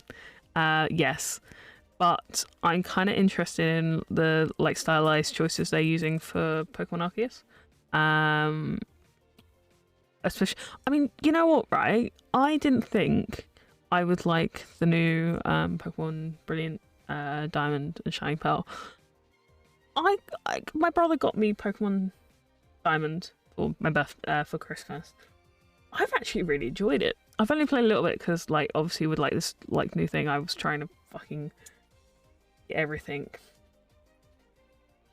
Oh yeah, no, 100%. And I can understand that, especially for people who it is their current hyperfixation and it's changed for them. It's understandable. Feels like it's. That's alright. Oh, I know why. I'm being stupid again. Shock. Yeah, no, I can understand it because like it's a lot. We'll get there eventually. It is a lot of people's high fixation, and I can understand that. But I feel like a lot of people kind of have gone into it expecting the worst, like, which I get. I think it was I think it's the new Spider-Man where they say if you go in expecting the worst, you can only go up from there, which is understandable. But I also feel like a lot of people forget that like for example, like it's kind of like the console wars where people will be like, you know, it's the worst thing to ever happen, this, that, and the other, and it's like, lad, you good? Do you wanna hug? Do you want some like cake? I can get you a little bit of cake. Like it's retroactively just funny to me. But yeah, like I feel like when corporations try something new, a lot of people ignore that. I keep dropping pieces. A lot of people come along thinking, again, as I said, it's going to be like the worst thing ever. You know, you're never going to love it again. And then when you say to them, so, what did you think of the new game? They're like, yeah, it's alright. Like, so you did play it. But yeah, I can understand emphatically why people are upset. Because I think if, like, for example, if someone had come along and ruined, using the term lightly, one of my favorite like game series, I'd be a little upset. I'd be upsetty spaghetti. And so I think this needs to be over one. I think. No. Wait, this is so confusing. This is what I mean by like Jesus Christ. That's meant to be against the no, that's not that one. But the like if we're going by the leaks, it seems like it's gonna be interesting. Oh god. Don't lose another one, for the love of God. Specifically for the new forms, specifically as well for the new characters that are coming out of it, and also for just general looks, to be honest. Okay, so no, that's meant to be a space. Hang on, sorry. I'm having a moment. Meant to be a space there. That doesn't make sense. Oh no, it's like that. Okay, I am being stupid. I love these instructions. They're so good. Yeah. So what particularly came out? So there's some stuff about legendaries. If you want to look, obviously, if you want to look up, just it's it's all on Twitter. I don't know if it's been taken down yet. That's even that's even more ominous. Yeah, there we go. Getting there. Getting there. Feels like it's bent in the middle. It's fine. But yeah, so some people are complaining about obviously their favorite Pokemon's this, that, and the other. And I'm just looking at what was the one that I remember seeing particularly that made me think. I put up on Twitter about the forms. Where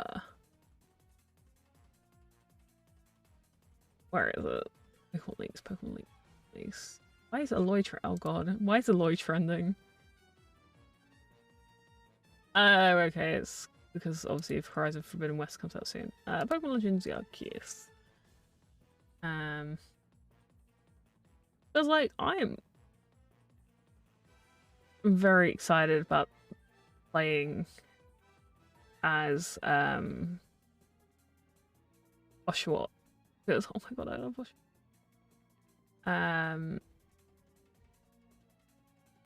But yeah, people were saying oh, they're so ugly, and I'm like, actually, they look kind of cool. Which one was it that I saw? Oh yeah, it was people were complaining about the how do I phrase this without spoiling it? So people complain about one particular Pokemon, and I looked at it and I was like, they've literally just made him a stoner emo boyfriend. They've literally come along and said, hey, you know how you want an emo boyfriend? Well, here you go. Here's a Pokemon for you. And he looks friend shaped. And a lot of them do look kind of the epitome of I could be your friend, but I could also kill you. Haha, unless just literally gay fingers together. And so I think it's just funny, especially with what people consider the best Pokemon, and how oh my god they've ruined them again, and it's bro, if you put your money where your mouth is, don't buy the game. Easy, especially if you don't have money. But it's these same people that are complaining will be the first ones to pre-order. That was weird. I thought my cat was coming over. And this is the whole thing, is people will specifically complain on Twitter, and so many people have talked about this beforehand. But then they will come along and be like, yeah, so I bought the new game, and it's it's not bad, but this is what I'd wanted from it, which I get. But if you're going to be annoyed about the new game and they've massacred my boy, then you kind of have to put your money where your mouth is, aka when Discord came out in support of NFTs, people started cancelling their Discord Prime. People weren't obviously Discord Prime. They mix Discord and Amazon Prime. But yeah, people were cancelling their Discord. People were raiding the official Discord, certain official Discords about it. Creating a little bit of a ruckus. And we don't know if it's changed anything, because at the end of the day, most of these places don't tell you anything. But sorry, I'm trying to get this in, and it's being a bit not very nice. If you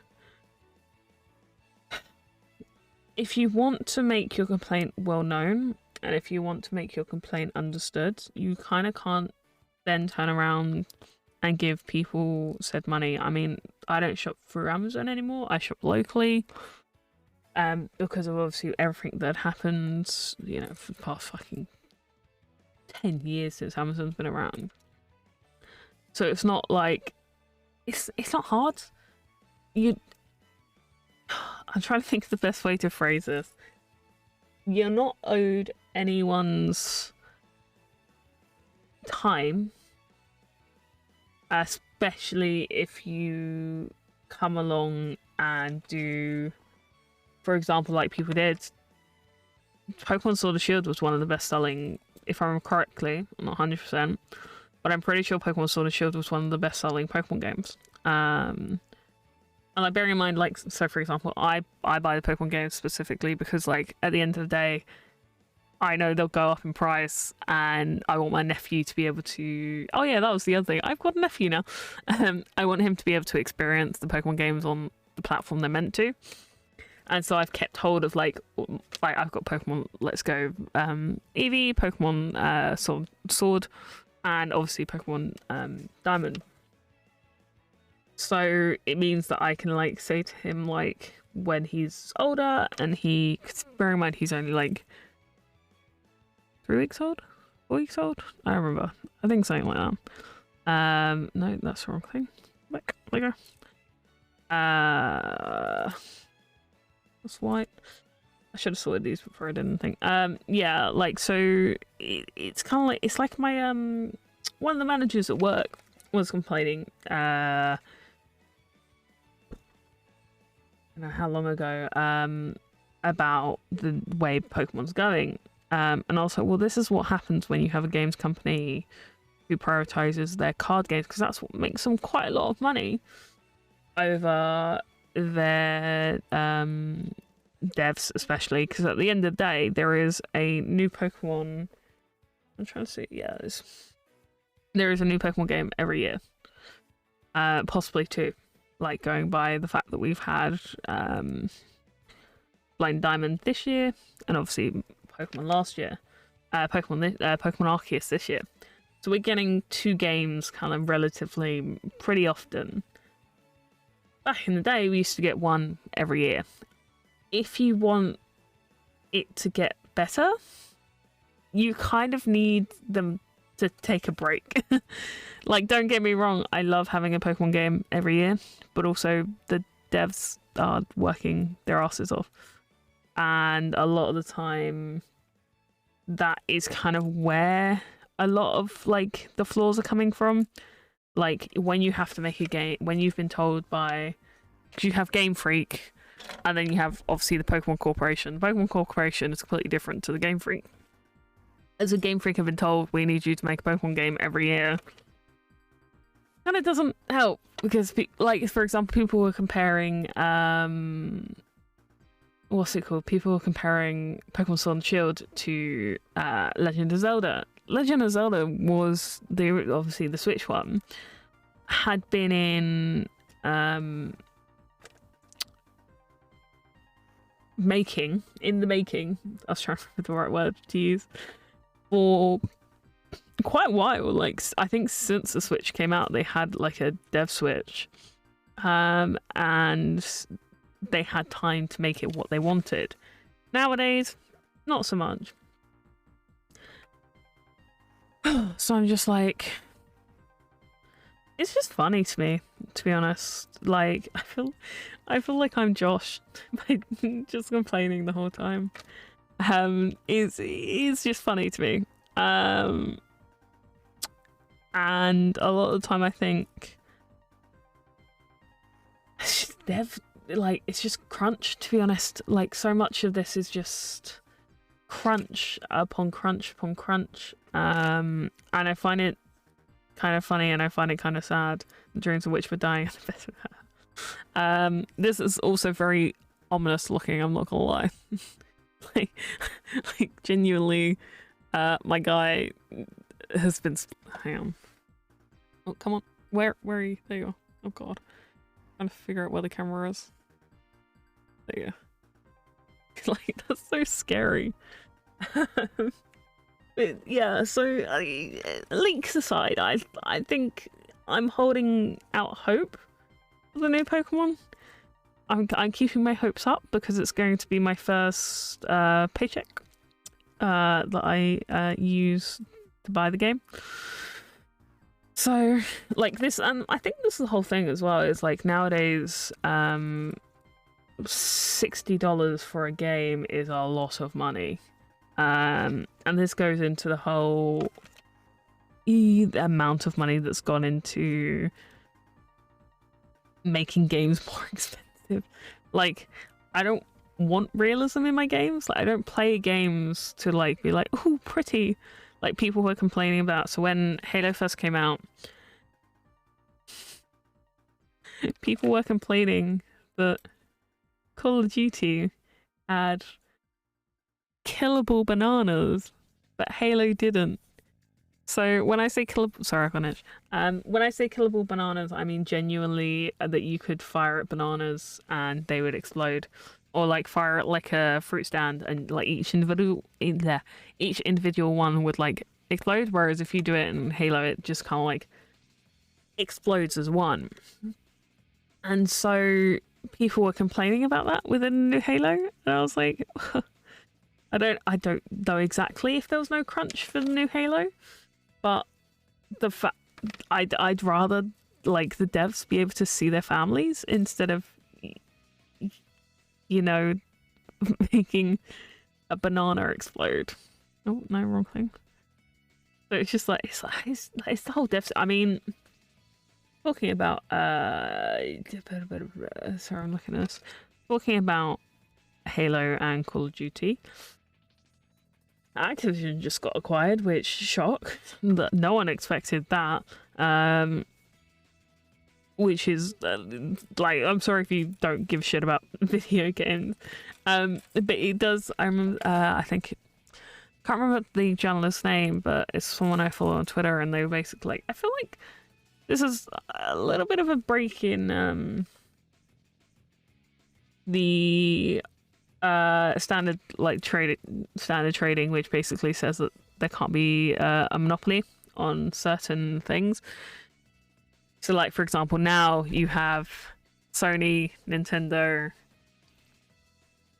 and Microsoft as the three main kind of like components, and it feels like it's weird that people are so obsessed with like their like favorite company getting their hands on certain things. Like, for example, people being like, oh, you know, they're going to put so much more interest in Crash and Spyro because they're on a, like, company that cares about them. And it's like, well, you don't know that. Like, don't get me wrong. I love Spyro. I grew up with the Spyro games. But I'm not holding out hope that there's going to be, like, more Spyro and more Crash games, as much as I want like the GBA games to be ported over. It's just not gonna happen. And so a lot of the time people are like, oh, but you know, they care. No, they care about your money. Like, as much as it seems like they give a shit, most of the time they don't. And this is like going for all like corporations. Like, this is going for Nintendo, this is going for Sony. Corporations want money. Like, there's a bit of a difference when it's independent devs, because yes, they want money, but they also kind of care about, like, I mean, I think the best example to give is the Dusk dev who makes Dusk and their new game Gloomwood. He kind of is always interacting with people on Twitter and places like that. He's always like, he's one of the only really devs I know. That's why he's the only one that I can really like give a thing for. Like, it doesn't feel like he's a faceless person. Whereas when you talk about big corporations, it's very much like, are they like, you know, they're people, but a lot of the time they just seem like, haha, funny meme because corporation. I don't know, it's a weird one. It's like back in the day, I say it's like 2010, 2011, probably actually even earlier than that. There was this whole trend of people anthropomorphizing. No, that's when you turn them into furries. Basically humanizing companies, making them into kind of like who they would be if they were human. So for example, Tumblr, like they mainly did it for the social medias, and then people started shipping Tumblr and 4chan, and it's a weird time. But people probably actually remember that. But this is my thing is like people are so obsessed. What was it recently that I saw? There's something on, oh god, I keep saying there's something on Twitter. It feels like the only social media I use, but you know, at the end of the day, that's the only thing available on the internet.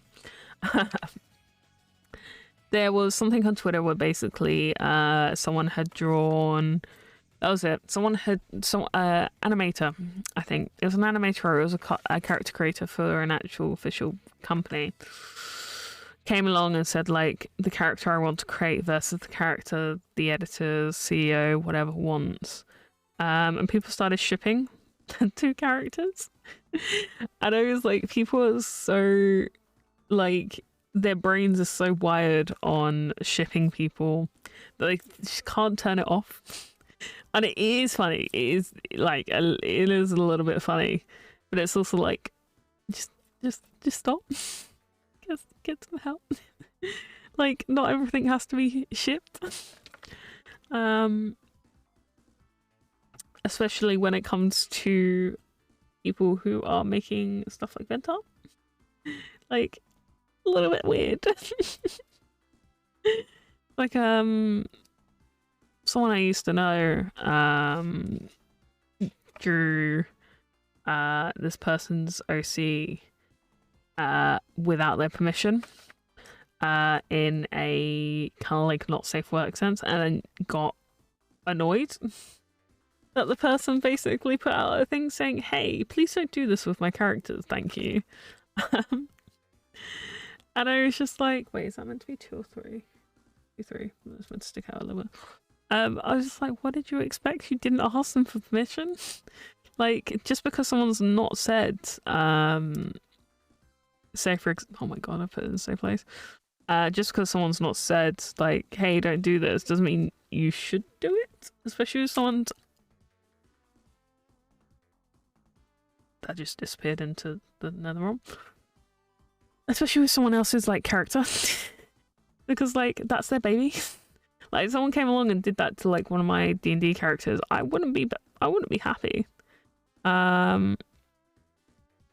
It just makes me laugh.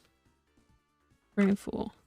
Especially when it comes to, it feels like everyone thinks they have ownership over other things on the internet, like as in when it comes to other people's creations, and it's like, no.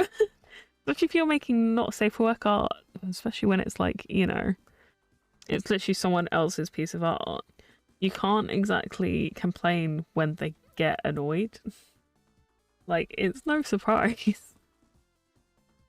Oh, sorry, my chest is... London's been very polluted recently, and that's mainly because of everyone going kind of back to work. And so my chest has been a bit on the wheezy side. And I feel bad for people with, like... So I have asthma. It's mild, so it's only really affecting me in the winter.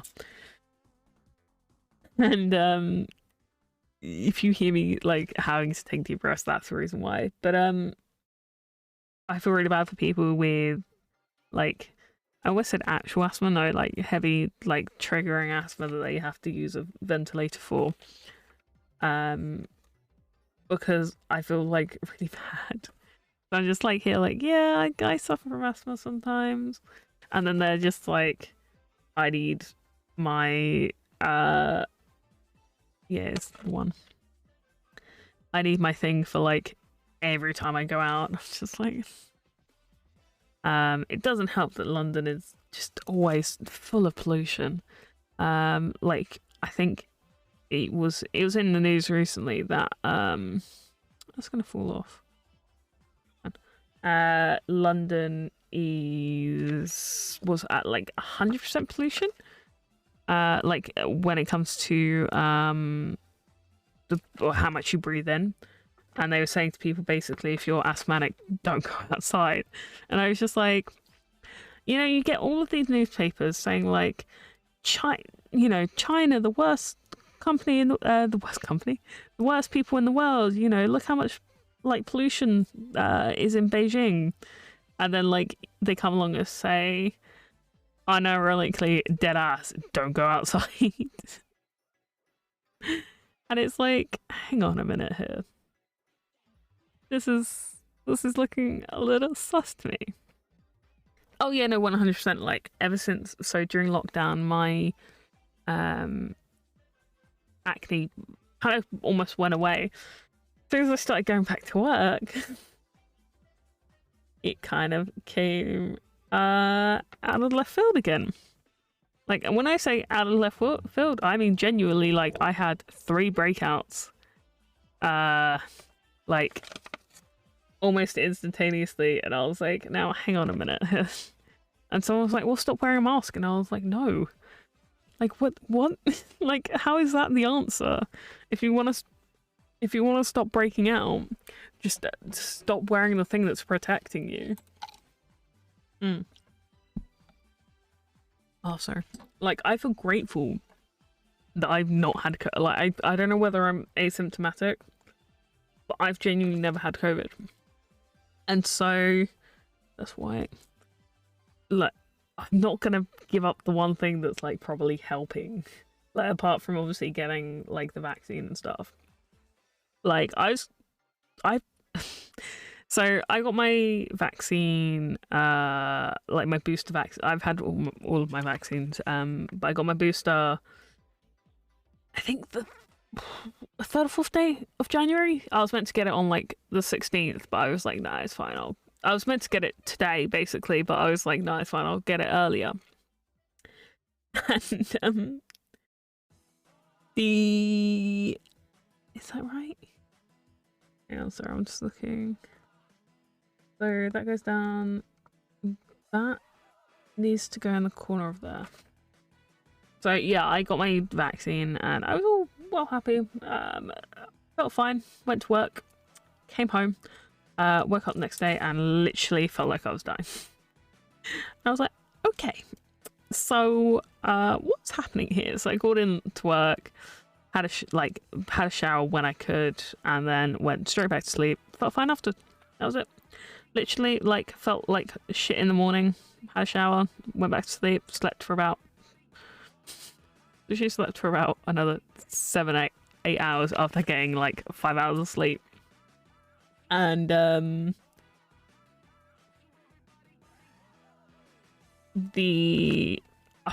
felt fine after. Felt like will of the world. And so people who are like, oh, you know, I heard that a friend of a friend of a friend of a friend, their like partner's sister's dad died from like the COVID vaccine, so I'm not getting it. And I'm like, stand there like, hee hee, woohoo. Like, bro. Like, people use like, oh, these are the people that got the vaccine, these are people who died. It's like, people still die. Like, having a vaccine isn't going to stop you from dying, it's just going to stop you from spreading it, you dumb. And also obviously help you fight it, so the NHS doesn't get overrun, which is the reason why we're doing this. And then people wonder why they don't want them anywhere near them. Like, the new place that I'm working at, I was like, I really should ask them if they're vaccinated, shouldn't I? But I'm not going to. And then they were like, I've got a question, are you vaccinated? And I was like, yes. They're like, oh, thank God. I was like, oh? They're like, yeah, apparently like half people they applied hadn't been vaccinated, so they were like, no. And I was like, okay, cool, that's fine. I was like, yippee, because it means more like job for me. But it's just, honestly, it's funny. Some of this is just like people being like, we're not in a pandemic anymore, and it's like, bro, of course we're not in a pandemic. We're in a fucking nightmare. We are literally in the epitome of the Twilight Zone. because of like what Boris Johnson has done. So, you know, it's fine. We're fine. I feel like there we go. She's cute. She's looking pretty cute. That apart from wait, so why did they give oh it's of course it's for the fucking I was like, why are they giving me so many white blocks? And I was like, duh, it's for the Pokeball. Which I won't be doing because like ugh, takes forever. Helmet. The one issue I've had since having the vaccine though is my arm being a bit fucky wucky. That's about it. Like I've not had any other issues. And the only reason my arm's been fucky wucky is because I've been going to the gym, so it's not even the vaccine. It's like, what was it that I remember hearing? So, as people know, my mum's a nurse, so she hears a lot of shit. Specifically from where we are. And, sorry, it's making me laugh thinking about it. One guy came in complaining that his muscles were hurting, you know.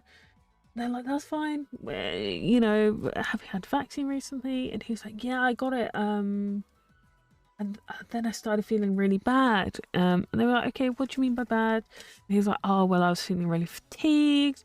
You know, my chest started hurting. My muscles were hurting. This, that, and the other. Like, oh, okay. So, you know, what did you do? Did you do anything after you had the vaccine? Or did you go home? Like, what have you drunk enough water? Stuff like that. He goes, yeah, I went down the gym. They just literally looked at him and were like, you went down the gym? And he was like, yeah, no one told me I couldn't. And they were like, how do you feel after you go to the gym usually? And he was like, well, you know, I feel quite tired. You know, I don't feel like great. But you know, you got to do it for your health. And they were like, describe the symptoms again. And he was like, tired, like muscles. And he's like, oh, and they were like, yeah. And I was just like, apparently this happened multiple times, by the way. Like this has been the case across the whole of the UK where people have gone to the gym after they've had their vaccine, then gone to the ER and said, oh, I've got really bad muscle pain, you know, like etc etc, or they've gone to their GP and GP's gone, have you had the vaccine? And they're like, yeah, you know, and these are all my symptoms. And they're like, did you go to the gym? And they're like, yeah, of course. Like, as if it's like second nature. It's like, I wonder why you might be feeling a little under the weather. No.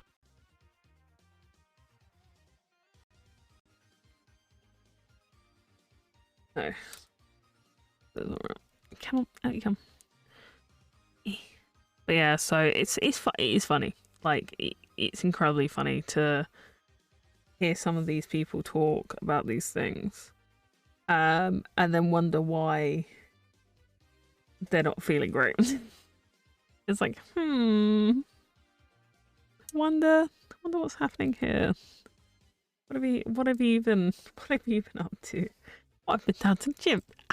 Okay, get out. But like, I think that's the one thing I'm going to miss about my current workplace is mocking the people that are anti-vaxxers there. I say miss, I'm not gonna miss them. Like, don't get me wrong, like, it wasn't that bad of a place, but oh boy, some of the people there are a little bit on the nose, I will be honest. And sometimes I just like, okay, I don't really want to deal with you anymore. Leave me alone. Oh, that needs to go back one. Oh, she's very cute. Some of these blocks also do not fit together. Oh yeah, that's better. And then literally just fall underneath. Cool. I like how I will be honest, like obviously they're meant to be chibi style and they do look like the pictures. But it just makes me laugh when their little legs, they get little stumpy legs. They're not allowed anything else. I keep that. So I've been making these for years now. Like they do a ging. I'll show them off in a sec. Not obviously my because the rest of mine are downstairs. My Gengar's downstairs as well. I need to bring it up. There you go. Little wait. There we go. Come on. Oh my god. It's really hard trying to like get this focus. There we go. Little baby. We'll fluff it down. There we go. No, upside down.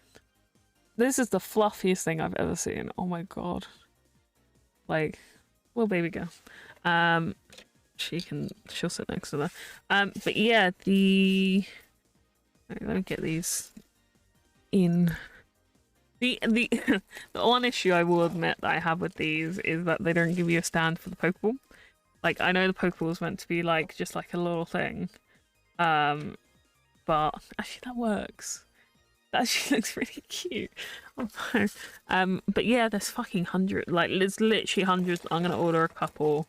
But they're off of like AliExpress, so they take fucking years to get here. Especially with everything that's been happening recently with Postal. But they switched to sorry, hang on, let me get I just want to make sure that I'm not actually logged in. Acceptable cookies, yeah, cool. The website is awful as well. This is what I want. Let me. Oh, wrong thing. Oh, wrong thing. There we go. But yeah, literally the what? So they used to do nano block Lego, but they stopped. Yeah, ignore the fact there's many. Jesus Christ. But these are like all the ones they do. Like the one I particularly want to do is the Dusclops. But they do all of those plus. Where's the legendary ones? There's so many though. It's honestly ridiculous. These are the giant ones. These are ones that are like literally giant. Like yeah. I haven't got him here. The Detective Pikachu one, they did a video of. I don't know if they've got a video. Yeah. This is ominous in real life. Like genuinely, it is fucking terrifying. Yeah, but they do so many. Like yeah, that's. I mean, this is basically the exact same one. Apparently, that's a Zubat as well, by the way. But you know, it is what it is. But yeah, so that's. I've got two more. No, I've got one more. That's a lie. I was gonna say. But we will do those probably. Is it Thursday tomorrow or is it today? Thursday today. Yeah. So later on today. Probably about roughly the same time we'll be doing some. Yeah, thank you. I mean, it's been 2.5 hours, Jesus Christ. I need to stretch my back out. My back is killing me. I love you all. I hope you have good sleep when you can. And I'll catch y'all either later today or possibly not Sunday because it's my nan's birthday, so I'm gonna see her. But probably either later today or Saturday. I love you all, and you're all very gay.